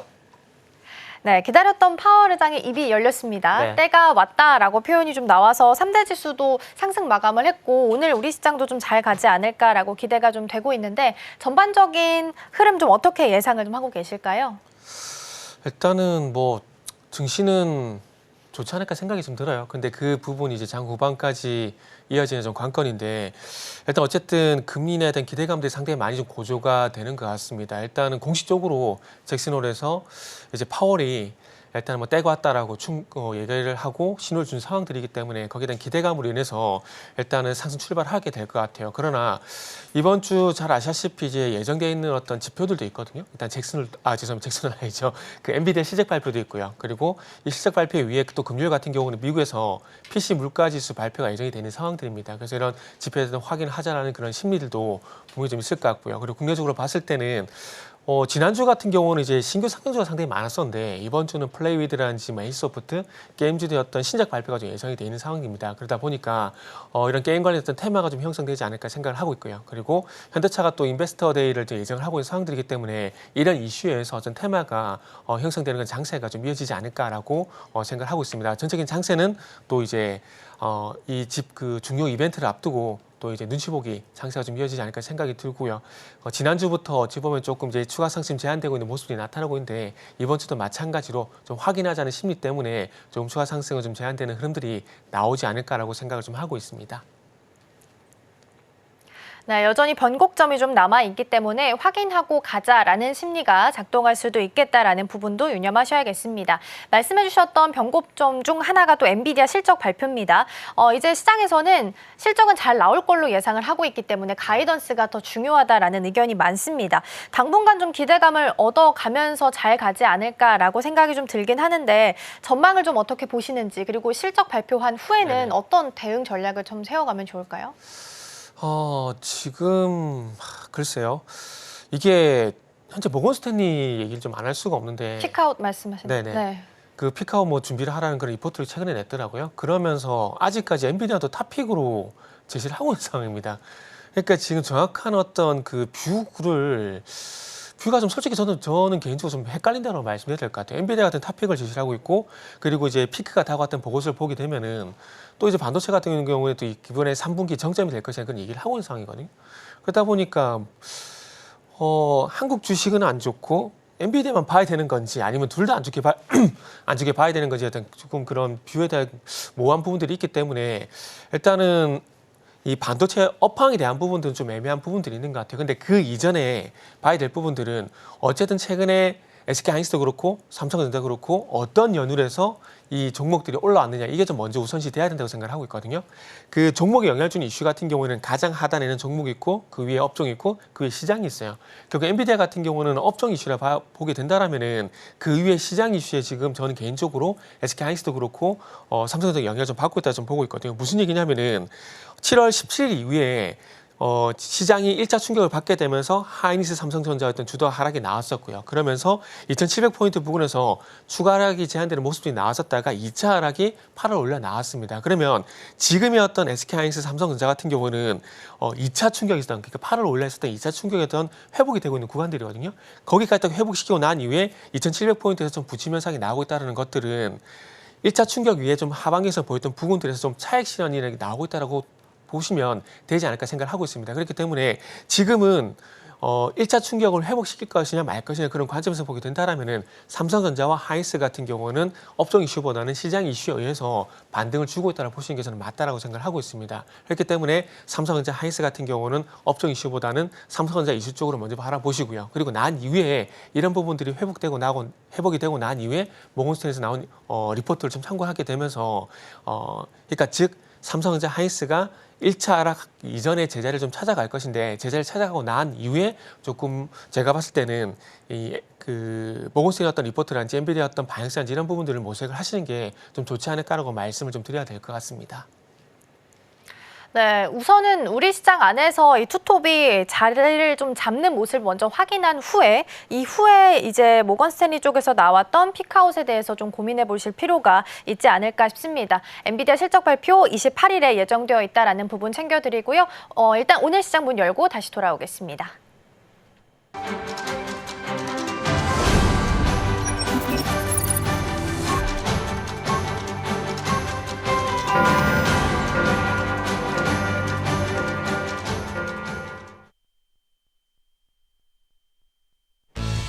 네, 8월 26일 월요일 문을 힘차게 열었습니다. 전 거래일 우리 증시부터 다시 한 번 더 되짚어 보도록 하겠습니다. 지난 24일로 끝난 이 잭슨홀 미팅을 앞두고 관망 심리가 유입이 되면서 양시장은 약세장으로 끝났습니다. 코스피 같은 경우에는 2,700선을 조금 가까스로 지켜내는 모습을 또 나타나기도 했고요. 코스피 같은 경우에는 그 전 거래일인 목요일 대비했을 때 0.2% 내린 2,701선에서 거래를 끝냈습니다. 그렇기 때문에 이 증권가에서는 이 지난 금요일 11시로 끝났던 이 잭슨홀 미팅을 앞두고 파월 의장의 연설이 나오면서 불확실성은 점진적으로는 낮아지겠으나 증시를 둘러싼 긴장감은 당분간은 조금 더 지속되지 않을까라는 이렇게 전망까지 현재 나온 상태입니다. 하지만 지난 금요일 뉴욕 증시에서 3대 지수가 모두 다 상승한 만큼 오늘 우리 증시에서도 이 훈풍 이어갈 수 있을지 지금 바로 개장 분위기 지수 흐름부터 확인해 보겠습니다. 네, 오늘 역시나 양시장 기분 좋게 빨간불 켜져 있습니다. 코스피 같은 경우에는 0.56% 상승하면서 2,716선에서 출발하고 있고요. 코스닥 같은 경우에는 0.48% 출발하면서 776선에서 출발하고 있습니다. 그럼 여기서 실시간 인기 검색어 10개 바로 확인해 보겠습니다. 네, 오늘은 유한양행부터 GS 글로벌까지 이렇게 10종목이 인기 검색어로 올라와 있습니다. 그럼 이슈 하나하나 짚어보도록 하겠습니다. 첫 번째로 유한양행부터 한번 짚어보도록 하겠습니다. 이 존슨앤존슨의 리르리반트와 이 병용요법으로 이 FDA의 허가를 받았었죠. 유한양행이 이 존슨앤존슨으로부터 받을 연간 로열티만 무려 3천억 원을 웃돌 것이다 라는 추산이 있습니다. 제2의 랭라자 개발에 이렇게 좀 집중을 하겠다라고 발언을 하기도 했습니다. 이어서 삼성전자 이슈 한번 확인해 보도록 하겠습니다. 미 연준의 이 금리 인하에 대해서 시사를 하면서 미 반도체주가 지난 금요일에 급등세를 보여줬습니다. 엔비디아 같은 경우에는 4.5% 상승했기 때문에 당연히 우리 반도체주에도 훈풍이 이어지지 않을까라는 긍정적인 전망 나오고 있고요. 또 내달 6일에서 10일 독일 베를린에서 열리는 유럽 최대 가전 이 IT 전시회에서 이 차별화된 기술력으로 유럽 시장을 공략하겠다라는 발언까지 이어졌습니다. 다음으로는 화성 밸브 한번 살펴보도록 하겠습니다. 대왕고래 프로젝트 이 탐사 시추를 위해서 보급선 용역 계약을 맺었다라는 소식이 추가적으로 들어왔었습니다. 다음으로는 이닉스 한번 살펴보도록 하겠습니다. 배터리셀 패드와 내화격벽을 생산하고 있는 회사고요. 배터리셀 패드와 내화격벽은 2차 전지를 사용을 했을 때 화재 발생을 예방을 하고 있고요. 화재 전이를 지연을 시켜서 전기차 탑승자의 탈출 그리고 구조에 대해서 골드타임을 벌여줄 수 있는 정말 근본적인 화재 대비책이다라고 현재 평가를 받고 있습니다. 다음으로는 이엔셀까지 한번 살펴보도록 하겠습니다. 23일 이엔셀 같은 경우에는 하루 동안 거래 대금이 1조 4,158억 원이 거래가 됐다라고 집계가 됐습니다. 이때 같은 경우에는 코스피 그리고 코스닥 모든 시장을 합쳐서 거래 대금이 2위에 해당되는 기록이라고 합니다. 지금까지 실시간 이기 검색어 10개 확인해봤습니다. 네, 계속해서 개장 분위기 살펴보겠습니다. 먼저 들어온 소식부터 확인해 보도록 하겠습니다. 셀트리온이 자가 면역 질환 치료제, 이른바 스텔라라 바이오시밀러 이쪽에서 유럽에서 지금 품목 허가를 획득했다라는 소식 들어와 있고요. 오늘 출발하는 주가 살펴봤을 때는 0.49% 강보합 수준에서 출발하고 있습니다. 이어서 개장한 지 4분 정도 흘렀습니다. 지수 상황 함께 살펴보도록 하겠습니다. 오늘 우리 시장 출발 살펴보겠습니다. 코스피는 0.36%, 코스닥도 0.43% 상승을 하면서 강보합 수준입니다. 뉴욕 증시에서 파월 의장의 발언을 기다렸고 이 자리에서 금리 인하에 대한 힌트를 좀 얻었음에도 불구하고 생각만큼 출발이 좀 강하진 않는 것 같습니다. 그래도 2,700선 뚫어내면서 2,711선에서 오늘 출발하고 있습니다. 수급 상황도 함께 살펴보면요. 코스피 시장 안에서는 오늘 기관과 외국인 투자자가 좀 덜어내고 있습니다. 금리 인하 힌트 나오면서 달러 약세 계속되고 있습니다. 그러면 이제 외국인 수급이 많이 들어오지 않을까라는 기대감이 좀 모아지고 있지만 그럼에도 불구하고 지금 현물 시장 안에서 외국인 투자자는 좀 덜어내는 모습을 보이고 있습니다. 코스닥 수급도 함께 확인 좀 해보도록 할게요. 여기서도 마찬가지로 외국인 투자자가 좀 덜어내고 있습니다. 현물 시장 안에서 외국인과 기관 투자자가 일단은 차가운 시선을 좀 보내고 있는 것으로 확인되고 있습니다. 이사님 전반적인 분위기 먼저 확인을 좀 해보도록 하겠습니다. 제가 생각했을 때는 뉴욕 증시 3대 지수 상승 마감한 거에 비해서 출발이 좀 약하지 않나라는 아쉬움이 좀 있거든요. 어떻게 보고 계세요? 네, 맞습니다.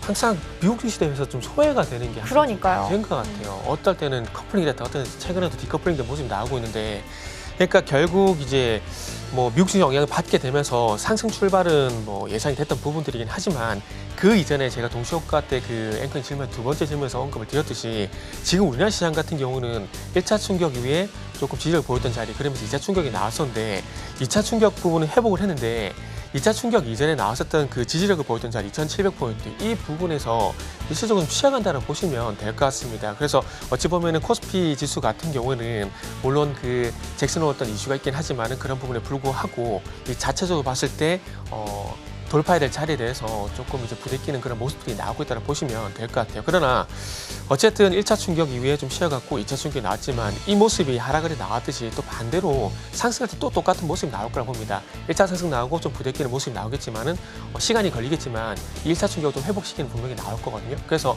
그 1차 충격을 회복시키기 이전에 좀 쉬어가는 구간이라고 보시면 좋지 않을까 말씀드릴 수가 있을 것 같습니다. 그리고 또 두 가지 이제 또 체크해야 될 부분이 수급인데 2주 전만 하더라도 외국인들이 이제 2주 전만 하더라도 시장 베이시스가 콘텐코로 좀 유지가 되게 되면서 외국인 수급이 유비되게 되면서 2,700포인트까지 좀 가파르게 회복을 시켰었거든요. 그런데 지금 2,700포인트 접근을 하게 되면서 다시 이제 이 콘텐코 상태에서 들어왔던 외국인 수급이 매도로 전환이 되게 되면서 이 부분도 아무래도 추가 상승을 좀 제한시킨 요인이지 않나라고 말씀드려야 될 것 같아요. 현재 외국인 수급을 보게 되면은 선물 쪽 같은 경우는 1,000계약 정도 매수율을 보이고 있긴 하지만 반대로 이제 현물 수급 같은 경우는 457 정도 매도 우위를 보이고 있는 상황들이거든요. 그러니까 이런 현상들이 지난주부터 계속해서 나왔던 부분들이고 이 외국인 어떤 현물 매도가 좀 출회가 되게 된다라면은 아무래도 상승의 어떤 발목을 잡는 요인이 될 수밖에 없기 때문에 기술적인 요인 그리고 수급적인 요인으로 인해 가지고 미국 증시와는 조금 다른 양상을 좀 보이고 있다 이렇게 좀 설명을 드려야 될 것 같습니다. 그리고 이제 또 시가총액 상위 종목들 좀 살펴보게 된다라면은 삼성바이오로직스, 기아만 제외를 하고 전반적으로 상승 출발을 하고 있는 상황입니다. 일단 하반기 밸류에 대한 기대감을 해서 신한지주가 이제 3%가량 상승 흐름을 보이고 있는 상황들이고요. 그리고 LG에너솔루션 지난주부터 지금 3일 연속의 상승이 나오고 있는데 오늘도 2.9%가량 상승 흐름이 전개가 되게 되면서 3일 연속 상승을 좀 보이고 있는 상황입니다. 제가 봤을 땐 특별한 연유가 있다라기보다는 프로그램 매수의 어떤 영향이지 않나라는 말씀을 좀 드릴 수 있을 것 같고요. 그리고 시장의 어떤 추가 상승이 좀 제한되고 있는 이유가 또 하나 있을 것 같은데요. 삼성전자가 지금 상승과 보합권씩 왔다 갔다 하는 모습이 나오고 있습니다. 그래서 삼성의 어떤 추가 상승이 좀 제한되게 되면서 이런 부분들도 지수에 좀 영향을 주고 있는 것이 아닌가라고 좀 말씀을 좀 드릴 수 있을 것 같습니다. 그리고 마지막으로 테마 쪽도 한번 살펴보게 된다라면은 일단 아침 쪽 같은 경우는 그 LPG 관련된 종목들, 그러니까 가스 관련 종목들인데 중앙에너비스가 18% 그리고 흥국서울가 10%가량 강세를 보이는 상황들이고요. 그리고 종합상사 같은 경우도 코어론 글로벌이 14%가량 강세를 보이고 있는 상황입니다. 윤활유 같은 경우도 지금 현재 GS가 1%, 흥국서울가 10%가량 강세를 보이고 있는 상황인데 가스 관련된 종목들이 강세를 보이는 것은 두 가지 연유가 좀 있을 것 같아요.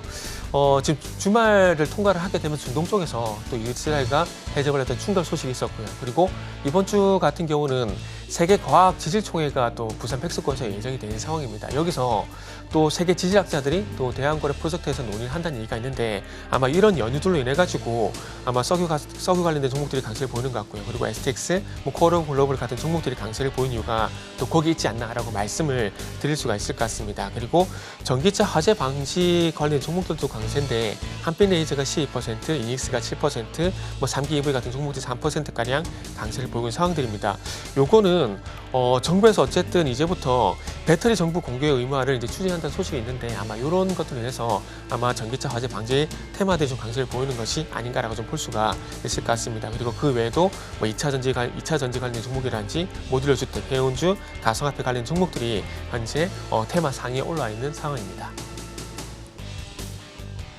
네, 전반적인 분위기 먼저 살펴보고 왔습니다. 미국 시장 대비해서 살짝 출발이 좀 아쉽다라는 부분은 좀 어쩔 수 없는 것 같고요. 지금 시각 기준으로 달러 원 환율 확인해 봤을 때 3원 10전 내리면서 1325원 선에서 지금 흘러가고 있는 것으로 확인되고 있습니다. 이사님 1300원 초반대에서 지금 흘러가고 있어요. 이전에 한 1400원대 이야기 계속 하다가 갑자기 훌쩍 좀 떨어져서 얘기하고 있고 연말에는 1200원 이야기도 나오고 있거든요. 그러면 지금은 이제 달러 약세, 원화 강세일 때 수혜를 받을 수 있는 섹터를 미리부터 좀 공략을 해야 되나라는 생각으로 연결이 돼요. 어떻게 좀 보실까요? 시장의 어떤 순환매가 계속 발생이 되고 있다는 점을 보게 되면은 앵커님께서 말씀하신 이 투자이어도 충분히 가능성이 있고 실행해야 되는 부분이라 생각을 하고 있습니다. 일단은 이제 원화 강세된 얘기가 나오게 되면서 지난주부터 항공주라든지 그리고 금융주라든지 그리고 건설주라든지 이런 섹터들이 현재 반응이 나온 상황들이거든요. 결국 앵커님께서 말씀하셨듯이 원화 강세 쪽으로 가게 되면서 시장에서는 원화 강세로 인해서 수혜가 될 만한 섹터들이 이미 현재 찾아 나서고 있다는 것들을 반증하고 있다고 보시면 될 것 같습니다. 그래서 일단은 이제 8월 마지막 주 그리고 이제 9월 초반까지는 일단 헬스 관련된 테마주를 좀 보시고 그리고 플러스 해가지고 말씀하신 원화 강세 관련 종목들 좀 보시면 좋지 않을까 생각하고 있습니다. 그래서 원화 강세 관련 종목들 그리고 섹터들 같은 경우는 일단은 탑픽 섹터는 금융주를 좀 말씀을 드릴 수가 있을 것 같아요. 일단은 이제 원화 강세로 인해서 일단은 은행주 수혜가 되는 부분들이 있고요. 그리고 이제 9월 달에 KRX 밸류업 지수가 나올 예정입니다. 그래서 그와 관련돼 가지고 밸류 관련된 모멘텀도 반영될 예정이기 때문에 그와 관련해서 은행주 한번 보시면 좋지 않을까 생각이 들고요. 그리고 플러스에서 한번 건설주도 한번 보시면 좋지 않을까 생각이 드는 것들이 결국 이제 조달금리와 연결되는 부분들인데 건설주는 항상 그 PF와 연결되어 있습니다. 그렇기 때문에 조달금리 플러스 해가지고 최근에 이제 아시겠지만 노스캐롤라이나 롤리에서 이 해리스가 또 경제 공약을 좀 발표했거든요. 거기에 4년간 주택을 또 300만 원 정도 공급한다는 얘기가 있고요. 그리고 이번 주 같은 경우 경우도 정부에서 이 공공주택 대규모 어떤 공급 이슈가 또 공급했던 발표가 있을 예정이기 때문에 그런 부분들을 보게 된다라면은 은행주 플러스 건설주도 한번 추가적으로 보시고요. 그와 관련돼 가지고 거푸집 관련 종목들, 삼봉에스폼, 전진건설로봇 그리고 플러스 해가지고 또 건설재 관련돼 가지고 벽사 같은 종목들까지 확장시켜서 한번 보신다라면은 이번 주도 종목 대응하신데 아마 도움되지 않을까라고 말씀을 좀 드릴 수 있을 것 같아요. 네, 일단은 금리 인하에 대한 이야기 나오다 보니까 원화 강세, 또 달러 약세, 수혜 쪽 좀 보시면 좋겠습니다. 금융이랑 건설 쪽도 함께 보시면 좋을 것 같고요. 오늘 외국인과 기관 투자자들이 담아가는 쪽 봤을 때 알테오젠 그리고 유한양행이 지금 상단에 자리를 하고 있습니다. 동일하게 담아가고 있고요. 외국인 쪽에서는 1위가 알테오젠, 2위가 유한양행이고요. 기관 쪽에서 봤을 때는 3위가 알테오젠 그리고 5위가 유한양행입니다. 알테오젠 지금은 0.79% 하락하고 있고요. 유한양행도 확인을 좀 해보면 지금 3.56% 상승을 하면서 움직이고 있습니다. 알테오젠 같은 경우에는 아까 9시 기준으로 소식 나온 거 보면 히알루론이다제 ALT-B4 미국의 물질 특허 결정났다는 소식이 있습니다. 제조 방법에 이어서 두 번째로 지금 특허 등록 결정났다라는 부분도 체크를 좀 해보시면 좋을 것 같습니다. 그럼 이사님 지금 이렇게 알테오젠과 유한양행을 나란히 지금 큰 손들이 담아가고 있다라는 건 차기 주도주는 역시나 제약 바이오로 봐야 된다라고 해석을 해야 될까요? 올해 하반기는 바이오는 저는 계속 봐야 된다고 봐요. 제약 바이오가 아니라 바이오 이렇게 말씀드리는데. 온리 바이오요? 네네. 왜냐하면 그 트럼프 같은 경우도 아시겠지만 재임 시절 바이오 시뮬레 어떤 육성에 대해서 상당히 많이 힘썼던 부분들이 있기 때문에 트럼프 수혜주가 될 수가 있고요. 그리고 조금 전에 노스캐롤라이나 롤리에서 그 경제 공약을 발표했다는 얘기를 했는데 약과 관련돼 가지고 이제 그 빅파마 어떤 제재 가능성에 대한 언급도 있었거든요. 그런 측면에서 보게 된다라면은 상대적으로 이제 제약 쪽 같은 경우는 조금은 바이오보다는 수익률 측면에서 낮을 가능성이 상당히 높습니다. 그렇게 본다라면은 뭐 제약 바이오 같은 섹터긴 하지만은 그럼에도 불구하고 제약과 바이오는 좀 달리 봐야 되지 않을까 생각을 좀 하고 있어요. 일단 뭐 최근에 뭐 생물보호법 얘기도 나오고 있고 그리고 지금 9월달에 미국 FDA에서 바이오 시뮬러 규제 완화 관련돼 가지고 이제 정책 토론을 비슷한 게 좀 개최가 예정이 되는 상황들이거든요. 그래서 그런 관점에서 보게 된다라면은 또 바이오 시뮬러가 수혜가 된다고 볼 수 있을 것 같아요. 그렇게 본다라면은 저는 개인적으로 바이오 시뮬러 수혜가 된 섹터들 쪽으로 봐야 된다 생각을 하고 있는데 그와 관련돼 가지고 일단은 바이넥스라든지 에이프로젠이라든지 이런 종목들 한번 보시면 좋지 않을까라는 생각을 하고 있습니다. 물론 알테오젠하고 유한양 같은 경우는 물론 이미 좋은 종목들이기 때문에 상승 탄력에 의해서 상승이 좀 진행이 되고 있다고 보시면 될 것 같습니다. 그렇기 때문에 기존의 알테오젠 그리고 유한양 같은 종목들이 안 좋다는 것들이 아니라 그런 종목도 좋지만은 제가 뭐 이제 바이오 같은 게 하반기 계속 봐야 된다는 말씀이었는데 지난번에 한번 제가 우스갯소리 드렸어요. 올해 하반기 같은 경우는 외계인 침공 정도였던 이슈가 나타나지 않는 이상 미국의 대선 이슈가 테마의 중심에 있다는 말씀이었거든요. 그러면 이 테마의 중심에 있는 이 섹터는 단연 바이오기 때문에 바이오 관련돼 가지고 그 속에서 세부적으로 저는 바이오 시뮬러 규제 완화 이쪽으로 좀 포커싱을 맞춰보게 된다면은 조금 좋은 성과가 있지 않을까라고 생각 좀 하고 있습니다. 네, 가장 중요한 올해 하반기 이벤트 대선 기다리고 있고 대선 관련해서도 해리스 쪽에서 약간 인하 정책 고수할 것으로 보이기 때문에 전반적으로 매크로는 좀 우호적으로 흘러가고 있지 않나라는 생각이 좀 듭니다. 제약 바이오까지 점검해봤고요. 오늘 도움 말씀은 여기까지 듣도록 하겠습니다. 이사님 고맙습니다. 네, 감사합니다.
따라가 말아 시작해 보도록 하겠습니다. 오늘 도움 말씀에는 기업공시연구소 변영인 대표 자리해 주셨습니다. 대표님 어서 오세요. 네, 반갑습니다. 네, 우리 시장 출발은 일단 빨간불로 했으나 좀 약해서 아쉽지 않나라는 생각도 좀 듭니다. 전반적인 분위기 좀 먼저 어떻게 보고 계실까요? 네, 지난주 금요일에 미국장이 굉장히 좀 강했습니다. 잭슨홀 미팅에서도 2%대 인플레이션에 대한 진입, 이 부분에 관련된 어떤 메시지들이 피벗 기대감으로 좀 더 작용했다는 측면들, 9월에 금리 인하의 가능성이 더욱더 높아짐을 넘어서서 사실 뭐 기정사실화 좀 되지 않을까라는 기대감들이 기술주들의 수급을 좀 이끌었는데, 오늘은 우리 증시에 대한 어떤 시초 흐름들이 소폭 좀 전장의 어떤 미국 증시의 상승폭에 대비해서는 굉장히 좀 미비한 흐름들을 좀 보여주고 있는데, 다름 아닌 중동발 지정학적 리스크가 좀 재부각됐던 원인들이 투자 심리를 좀 억제시킬 수 있는 어떤 요인으로 좀 작용하지 않나라 좀 보였습니다. 제가 좀 방송 전에 뭐 동향들 좀 살펴봤을 때는 뭐 지금 뭐 100여 발의 뭐 로켓을 뭐 발사를 했다. 뭐 여기 관련돼서는 다시 한번 뭐 위기감이 좀 더 고조되고 있다. 그래서 아직까지 뭐 이란이 이스라엘에 대한 어떤 보복 공격을 좀 결정하진 않고 이 부분들이 좀 더 지연되고 있는데, 다시금 이런 이란의 어떤 보복 공격들이 좀 더 지속화되지 않을까라는 어떤 우려감들이 전반적인 어떤 수급을 좀 위축시키는 요인으로 좀 작용하지 않나라고 좀 보고 있습니다. 지금 미국의 시간의 선물 지수도 지금 소폭 약세 흐름을 좀 보여주고 있는데, 아직까지 뭐 확전에 대한 우려감들이 좀 부각된 것은 아니지만, 아직 뭐 경기 심리 관점에서는 중동발 리스크가 단기간에 어떤 수급 변곡점은 좀 되지 않을까라고 좀 판단되고 있기 때문에 해당되는 어떤 부분들은 좀 주목해볼 필요가 있지 않나라고 좀 말씀드리겠습니다. 네, 전반적인 분위기 먼저 확인해 봤고요. 지금 펄어비스가 급락을 하고 있어요. 9.6% 넘게 좀 빠지고 있어서 이 부분 질문을 좀 드려보도록 하겠습니다. 지금 기사를 봤을 때는 붉은 사막이 게임스컴 어워드에서 뭐 수상이 불발됐다라는 소식 속에서 지금 급락한 것으로 파악이 됩니다. 근데 그럼에도 불구하고 일단 증권사에서는 붉은 사막에 대해서는 최선호주 유지하면서 긍정적인 평가는 나오고 있거든요. 그럼 보유자들은 전략을 좀 어떻게 세워가야 될까요? 네. 일봉 주가를 보면은 굉장히 최근에 좀 많이 올라간 것처럼 좀 보여지죠. 지난 8월 11일 59,800원이 52주 고가였고, 최근 어떤 저가 구간은 4월달 26,600원이었는데 어느덧 주가 흐름들을 보면 한 45,000원대 이상을 좀 회복해주는 그런 흐름들을 좀 보여줬는데, 우리가 좀 월봉 주가를 보면 이게 과연 오른 것인가? 2021년도 고가가 145,200원. 그러니까 지금 현재 어떤 주가 부분에 대한 어떤 영역들을 좀 보면 아직은 올라간 것이 없다라는 표현이 좀 정확하지 않을까라고 좀 보고 있고요. 게임스콤 2024에서 붉은 사막이 어워드의 어떤 수상작으로 좀 기대감을 좀 부각시켰던 부분들, 이게 단순하게 제가 이제 게임 섹터를 좀 바라볼 때는 실적도 좀 중요하지만 하반기 신작 라인업, 그리고 여기에 대해서는 단순하게 신작을 내놓는다 해서 끝나는 것이 아니라 흥행 기조가 만약에 이어질 수 있을까. 그래서 어워드 수상이라는 건 사실 상징적인 의미가 단순하게 상을 받았네 이 부분보다는 오히려 흥행작으로서에 대한 기대감들이 조금 더 이어질 수 있기 때문에 본격적인 출시일들이 좀 더 임박할 때는 오히려 유저들에 대한 초기 유입으로 인해서 실적이 크게 좀 확장될 수 있는 그런 연동 흐름을 좀 주목해 볼 필요가 있는데, 펄어비스의 경우에는 아마 이 붉은 사막의 경우에 사실 이 수상작으로 선정이 될 것이다라는 어떤 기대감들이 좀 반감된 부분들이 사실 오늘 9%대 하락의 원인으로 좀 작용하지 않았나라고 보고 있지만, 중요한 포인트는 뭐 상을 못 받았다고 해서 흥행이 안 되고 이런 기조보다는 가장 큰 원인이 사실 뭐 펄어비스가 올해 상반기 실적도 부진은 했지만 계속해서 주가의 어떤 상승 탄력도가 좀 떨어진 그런 배경들은 신작 게임이 계속해서 지연되고 있는. 그러니까 원래 우리가 과거부터 우리가 리포트를 좀 잘 살펴봤다면 펄어비스가 제가 기억하는 한 3년간 신작이 나온다 하면서 계속 이열된 것이거든요. 그렇기 때문에 내년도에 상반기에는 출시될 수 있다라고 좀 이야기를 하고 있지만, 아직은 뭐 게임의 어떤 완성도 부분들에 대한 미흡점들을 감안했을 때는 일단 나와봐야 그것도 좀 알 수 있다. 이런 부분들이 전체적인 어떤 투자 심리를 억제시키는 요인이 아닌가라고 좀 말씀드리겠습니다. 어워즈 수상이 단순히 상을 못 받았다라는 의미가 아니라 이거에 대한 흥행 기대감이 이어질 것인가에 대해서 중요한 포인트다라는 부분을 좀 짚어주셨습니다. 그래서 그런지 오늘 일단 급락을 하고 있다라는 부분 점검을 좀 해봤고요. 오늘 외국인 순 매도를 봤을 때는 SK하이닉스, 삼성전자가 지금 상단에 자리를 하고 있고, 근데 반대로 대표님 기관 순 매수를 보면 삼성전자랑 SK하이닉스가 그대로 1, 2위 상단에 지금 올라가 있거든요. 네네. 외국인과 기관이 이렇게 투톱을 바라보는 시선이 완전 반대인데 이거에 대한 이유는 어떻게 찾을 수 있을까요? 네, 지금 삼성전자, SK하이닉스 최근에 그러니까 전장에선 미국장이 굉장히 좀 기술주가 좋았기 때문에 오늘 반도체 섹터가 굉장히 좀 수급 기대감이 시초에 좀 좋았을 것이다라고 좀 보고 있지만 막상 오늘 장 시작을 하고 나니까 삼성전자가 0.13포인트, 0.2포인트, SK하이닉스가 지금 보합권에서 주가 흐름을 좀 보여주고 있는데 이게 한 6거래일, 7거래일 동향으로 좀 보면 외인이 한 4, 5거래일 정도 강했다가 지난주 금요일 관점에서 외인이 삼성전자의 경우 좀 많은 물량을 좀 매도했어요. 근데 반대로 기관이 해당 물량을 좀 흡수하는 그런 흐름들을 보여주고 있기 때문에 지금 동시에 어떤 순매수 구간으로서 이 시총 1일 2위 종목이죠. 삼성전자와 SK하이닉스의 어떤 수급이 양분화되고 있는 흐름들, 아직 뭐 증시의 어떤 방향성이라든가 어떤 이 매크로 이슈에 관련된 어떤 변곡점들은 뭐 이번 주에 뭐 PCE 지표도 남아 있고 9월 초에는 뭐 8월의 고용 지표 이런 것들이 좀 있기 때문에 수급적인 부분에서는 외인과 기관 수급이 동시에 좀 유입될 수 있는 부분들은 좀 제한적이지 않나. 다만 저는 뭐 9월 초에 고용 지표 일정들을 좀 소화하고 난다면 오히려 9월 중순에 좀 예정되고 있는 금리 인하 이 시그널에 조금 더 초점을 좀 맞추게 된다면 저는 뭐 시총 상위 종목들의 경우에는 수급이 일시적이 아니라 점진적으로 더 완화될 수 있는 부분들. 그렇기 때문에 8월보다는 좀 9월의 수급 유입 요건들은 좀 더 좋지 않을까라고 좀 판단해봤습니다. 네, 우선은 반도체 투톱 흐름 살펴봤고요. 엔비디아 실적 발표도 28일에 예정이 좀 되어 있기 때문에 이날 기점으로도 또 전략대 다시 한번 좀 점검을 해보셔야 될 것 같습니다. 자, 그럼 우리 시장도 들여다보겠습니다. 실시간 상승률 상위 종목 먼저 코스피 확인해 보시죠. 네, 코스피입니다. 티웨이 항공, 에코프로머티, 한올 바이오파마, SK 오션플랜트, CS 윈드 있습니다. 어떤 종목 살펴볼까요? 예, 오늘 티웨이 항공을 좀 말씀드리려고 하는데요. 지금 현재 5.7% 상승을 하고 있고 2,680원 가격 형성을 좀 하고 있는데 우리가 상반기 항공주들의 이 실적 흐름들 좀 보면 매출액은 좋았는데 이익 지표가 조금 안 좋았어요. 해당되는 원인을 보면 항공주의 경우에는 사실 이 선단 비용을 먼저 투입되고 이후에 매출이 좀 반영되는, 그래서 티웨이 항공의 경우에는 하반기부터 유럽 노선 4개의 취항을 좀 앞두고 있기 때문에 6개월치에 관련된 인력도 채용하고 관련된 뭐 슬롯 정비라든가 해당되는 재비용들이 일시적으로 좀 반영되는 효과들이 좀 있었기 때문에 사실 뭐 상반기 특히나 뭐 2분기 실적 기조에서는 영업이익이 안 좋아질 수밖에 없는 그런 요인들이었지만 오히려 하반기의 기대 요인들 그리고 내년 상반기의 기대 요인들을 좀 보면 지금 중거리 노선, 중단거리 노선에 좀 취항했던 이 티웨이 항공이 유럽 알짜 노선 4개에 대한 어떤 이 운항들이 좀 더 본격화된다면 고수익 내지는 이 영업이익률이 굉장히 좀 상향될 수 있는 그런 부분들 좀 주목해 볼 필요가 있기 때문에 사실상 뭐 대한항공과 아시아나항공의 이 거대 항공사 합병도 사실 뭐 미국의 법무부가 최종적인 어떤 이의제기가 좀 없다면 10월에는 좀 처리가 될 수 있다는 어떤 가능성들이, 그러니까 사실상 저는 뭐 합병이 완료될 것이다라고 좀 전망을 좀 해보고 있기 때문에 낙수 효과 관점에서는 뭐 3분기 기점에서 항공 섹터가 굉장히 좀 수급적인 측면에서 좀 우위를 좀 보이지 않을까라고 좀 보고 있고 실적 기여도에서는 뭐 상반기엔 다소 좀 부진한 측면도 좀 있었지만 우리가 3분기 실적, 계절적인 성수기 실적은 3분기에 좀 반영이 되고요.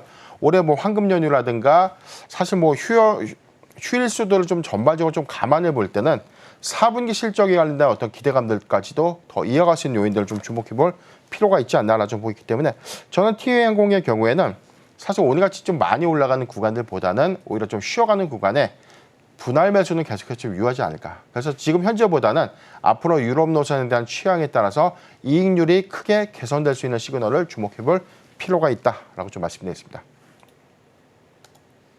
네, 말씀해 주신 것처럼 오랜만에 오늘 또 항공주들이 강세를 보입니다. 티웨이 항공이 5.7% 상승하면서 이끌고 가고 있고요. 항공주 같은 경우에는 대여료랑 또 항공유를 달러로 결제하기 때문에 이렇게 금리 인하 키워드가 나와서 달러가 약세를 보이며 오히려 수혜를 받을 수 있는 섹터 중에 하나다라는 부분도 함께 좀 보시면 좋을 것 같습니다. 네, 이어서 코스닥 시장도 함께 확인해 보시죠. 네, 코스닥입니다. ST팜, 메이플바이오, GST, 보로노이, 루닛 있습니다. 어떤 종목 살펴볼까요? 네, 저는 ST팜을 좀 말씀드리겠는데요. 오늘 52주 신고가를 경신을 했고 11만 7,200원. 좀 최고가 대비해서는 좀 소폭 반납된 흐름들 보여주고 있지만 수급은 굉장히 좀 우호적이지 않나라고 좀 보고 있는데 ST팜의 경우에서는 사실상 뭐 주가에 대한 어떤 상승 기대감 2분기에 이익 확장은 좀 아쉬운 부분도 좀 있어요. 적자를 좀 전환을 했지만 매출액의 외형 요건들이 굉장히 좀 커졌다는 점.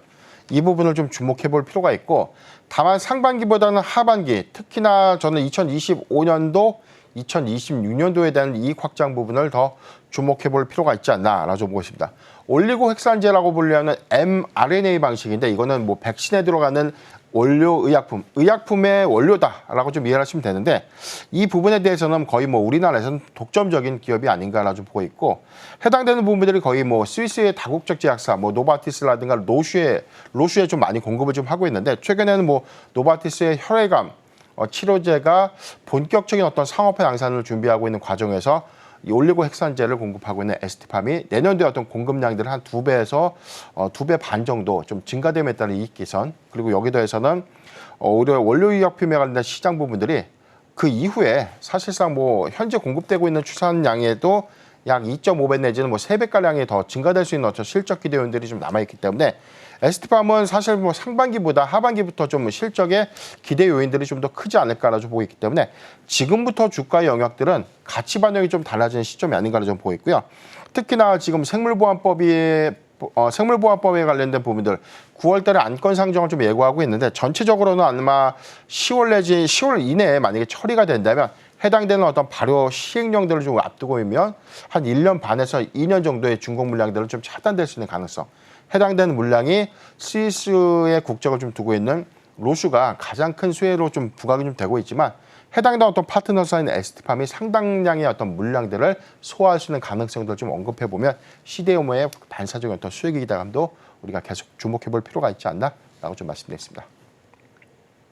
네, CDMO 같은 경우에는 이제 12월 안에 원래는 통과를 될 것으로 예상을 했는데 그게 좀 당겨졌죠. 9월에 이제 하원 전체 회의가 예정이 되어 있고 중국 관련돼서 이제 정책들 점검하는 차이나 위크가 있는데 이때 투표를 할 것으로 예상이 되고 있습니다. 그래서 9월이나 10월 사이에 CDMO 관련주들 시세를 좀 보일 수도 있다라는 부분도 일정 체크해 보시면 좋을 것 같고요. 계속해서 상위 테마들도 함께 살펴보도록 하겠습니다. 첫 번째로 상단 테마 지금 로봇이 자리를 하고 있습니다. 진짜 최근 들어서 로봇은 좀 이슈가 조금씩은 나오고 있는 것 같아요. 삼성전자는 이제 보핏 출시, 추석 특수 노리면서 그 전에 나올 것으로 지금 예정이 되고 있고 레인보우 로보틱스는 내일입니다. 협동 로봇 신제품 공개한다라는 소식 들려옵니다. 최근 들어서 그래도 로봇주에는 조금씩 뉴스가 나오고 있다라는 부분 긍정적으로 보시면 좋겠고요. 액침 냉각이 오늘 그래도 상단에 자리하고 있는데 아마 엔비디아 때문이 아닐까 싶습니다. 액침 냉각과 관련해서 R&D 인력도 채용한다라고 하고요. AI 가속기, 차세대 가속기죠. 블랙웰 같은 경우에는 지금 4배 정도 기존보다 열을 많이 방출하기 때문에 이걸 좀 잡을 수 있는 방식으로 액침 냉각을 직접 젠슨 왕 CEO가 언급을 했습니다. AI 서버 자체에다 물을 끼얹는 방식이다라고 생각하시면 될 것 같고요. LPG는 중동 리스크 관련해서 오늘 좀 강세를 보이고 있습니다. 하마스가 휴전안을 거부했다라고 하고 계속해서 이스라엘과 레바논 사이에서 공습이 오가고 있기 때문에 리스크 잔존하고 있는 상황 속에서 LPG 중앙에너비스가 오늘 15% 넘게, 흥구석유도 10% 넘게 강세 보이고 있습니다. 자, 그럼 이 중에서 대표님 어떤 테마를 좀 살펴보면 좋을까요? 네, 단기적인 일정 이벤트 관점에서 로봇주를 좀 주목해 볼 필요가 있지 않나를 좀 보고 있는데 지난주에 로봇 섹터가 좀 일시적으로 좀 수급이 좀 강하게 좀 유입되는 흐름들 좀 있었기 때문에 이게 테마의 어떤 연속성, 수급의 연속성을 좀 가져갈까라는 기대감들이 오히려 이 주말의 후반 부분에서는 뭐 일시적인 어떤 수급 기대감들이 좀 쇠퇴된 그런 아쉬운 부분들이 좀 있었지만 오히려 하반기점에서는 어떤 다양한 로봇 이벤트들을 좀 더 주목해 볼 필요가 있지 않나라 좀 보고 있습니다. 일단 27일에 차세대 협동 로봇 자율 이송 로봇의 신제품을 좀 공개하겠다라고 좀 발표했던 레인보우 로보틱스의 주가 흐름들이 지난주부터 오늘도 수급적인 측면에서 좀 양호한 흐름들 좀 보여주고 있는데 여기에 관련된 어떤 내용들 좀 주목해 보면 다양한 산업군에서 좀 적용 가능한 그래서 전 세계 협동 로봇 중에서 유일하게 IP66 등급을 획득했다라고 좀 발표를 했는데 이 IP66 등급이 방진 그리고 방수 기능을 좀 구축했고 여기에 관련해서는 이 충돌에 따라서 이 사람에게 좀 상해를 좀 가하지 않는 어떤 완충 장치를 좀 작용한 PFL 기능을 좀 탑재했다로 좀 밝혀지면서 이게 상용 관점에서 굉장히 좀 이 난제로 좀 작용했던 부분들이 일부분 좀 기술 고도를 통해서 오히려 산업 현장에서 좀 적극적으로 좀 활용될 수 있는 가시화된 신제품으로 기대감들이 좀 더 이어지지 않을까라는 좀 판단해봤고요. 여기 더해서는 로봇 라인업 중에서 가장 무거운 하중을 견딘다라고 해서 RB20 1900 모델을 처음으로 좀 선보인다라고 하고 있는데 이게 좀 높은 중량들을 좀 자유롭게 좀 이송할 수 있는 어떤 기능들이 오히려 이제 물류 로봇 센터에 어떤 적용되는 그런 기술 구현들을 좀 주목해 보면 오히려 좀 상용화 내지 상업화 관점에서 굉장히 좀 유의미한 성과가 좀 이어지지 않을까라고 좀 판단해 보고 있습니다. 여기 더해서는 뭐 9월달 뭐 웨어러블 로봇 보핏의 어떤 출시 기대감들이 좀 더 이어질 수 있는데 단순한 수급 기대감들보다는 상용화 관점. 그래서 여기서 시연되거나 구현되는 어떤 이 판매 방식들이 향후에 해당되는 어떤 로봇 기술에 대한 구현이라든가 뭐 감속기를 좀 공급하는 그런 부품사들의 어떤 실적 기여도 이런 것들을 다 종합해서 우리가 좀 연동해 보면 로봇 섹터의 경우에는 단기 수급이 아니라 그래도 점진적인 어떤 실적에 관련된 기대감까지 이어질 수 있는 측면들이 좀 있지 않을까 좀 보이기 때문에 저는 계속해서는 국산화 기술에서 가장 뭐 우위를 좀 점하고 있고 아직은 국산화 비중이 높은 그런 핵심 로봇 부품이 아직은 뭐 감속기다라고 좀 판단해 보고 있기 때문에 SPG라든가 SBB테크의 경우에 단기적 수급을 좀 주목해 볼 필요가 있지 않을까라고 좀 말씀드리겠습니다.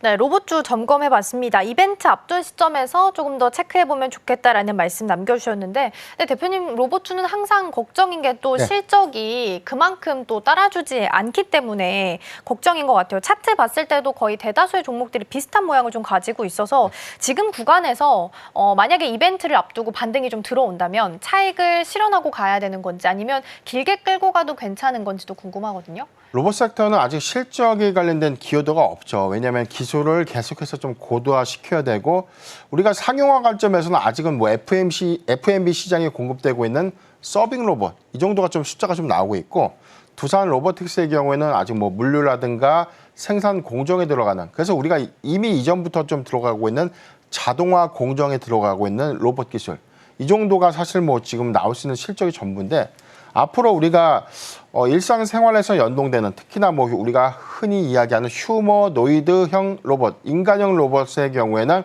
아직 그 구현에 관련된 어떤 방식들은 상당한 좀 오랜 기간 시일은 좀 소요될 수 있다는 어떤 부분들이 있지만 전반적으로 보면 로봇 기술들이 좀 고도화됨에 따라서 각 현장이 좀 적용되는 어떤 기술들이 더 늘어나고 있고 해당되는 어떤 핵심 부품들에 관련된 공급량들이 늘어난다는 것은 오히려 로봇 부품사들의 어떤 낙수 효과로 이어질 수는 있는데 아직 뭐 숫자로 좀 증명하기까지에 대한 시간은 향후 한 2, 3년간은 좀 더 걸리지 않을까라고 좀 보고 있지만 지금 뭐 레인보우 로보틱스가 아마 27일에 좀 공개되고 있는 어떤 내용들을 좀 전체적으로 좀 감안해 봤을 때는 상당히 좀 고도화돼서 아직 현장에 즉시 좀 투입이 좀 가능한 제품이기 때문에 저는 이제 실적의 연동 관점에서 조심스럽게 좀 접근은 좀 가능하지 않을까라고 좀 보고 있습니다. 레인보우 로보틱스 현재 주가 상태 보면 오늘 1.7포인트 상승한 15만 4,300원대. 지금 241선 미만에서 주가 형성 좀 하고 있지만 저는 단순한 기대감을 좀 넘어서 신제품 공개 이후에 오히려 로봇 사업의 확장 가능성들을 좀 염두에 보면 저는 계속해서 좀 분할 매수 관점은 좀 유효하지 않을까라고 좀 보이기 때문에 최선호 픽은 레인보우 로보틱스가 되지 않을까라고 좀 말씀드리겠습니다. 네, 또 레인보우 로보틱스는 뒤에 또 든든하게 삼성전자가 받쳐주고 있기 때문에 또 걱정하지 않아도 되는 부분이 아닐까 싶습니다. 레인보우 로보틱스까지 점검해봤고요. 오늘 도움 말씀은 여기까지 듣도록 하겠습니다. 대표님 고맙습니다.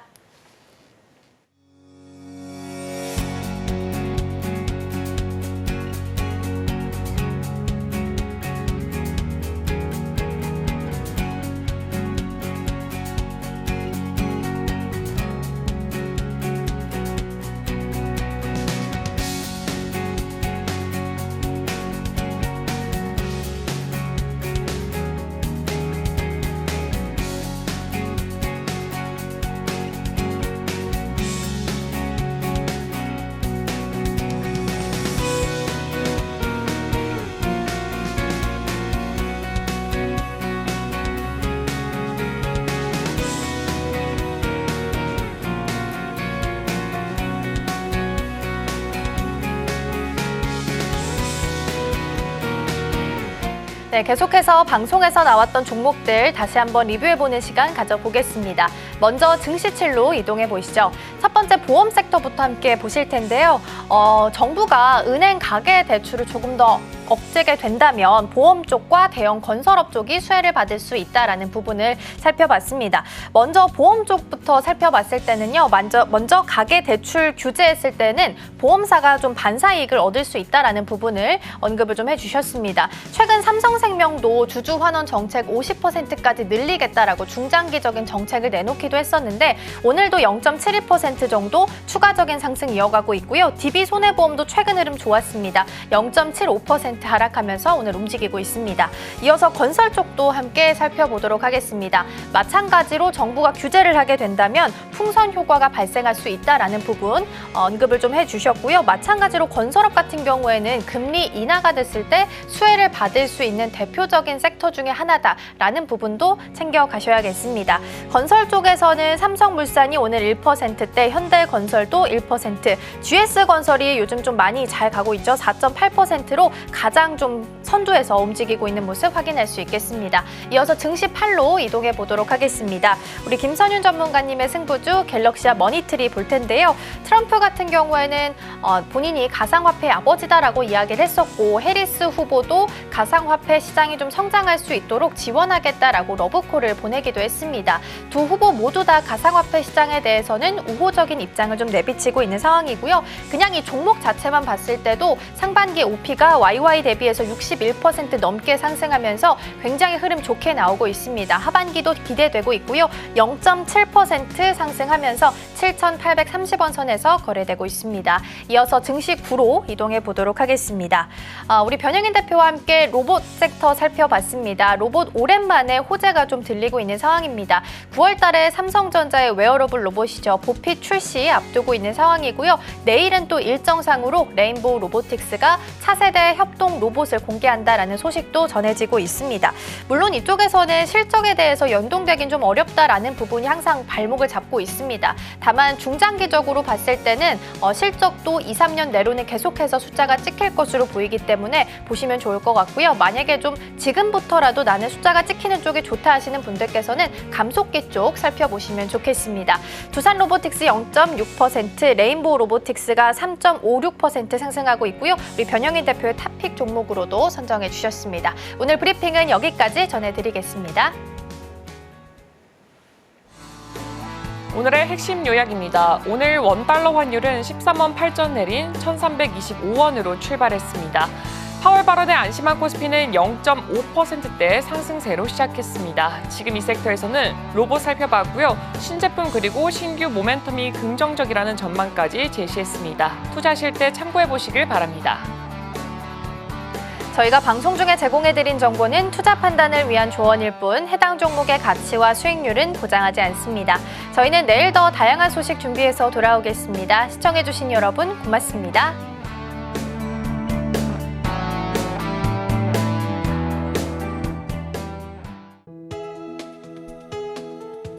본 방송에서 제공하는 투자 정보는 투자 판단에 대한 조언입니다.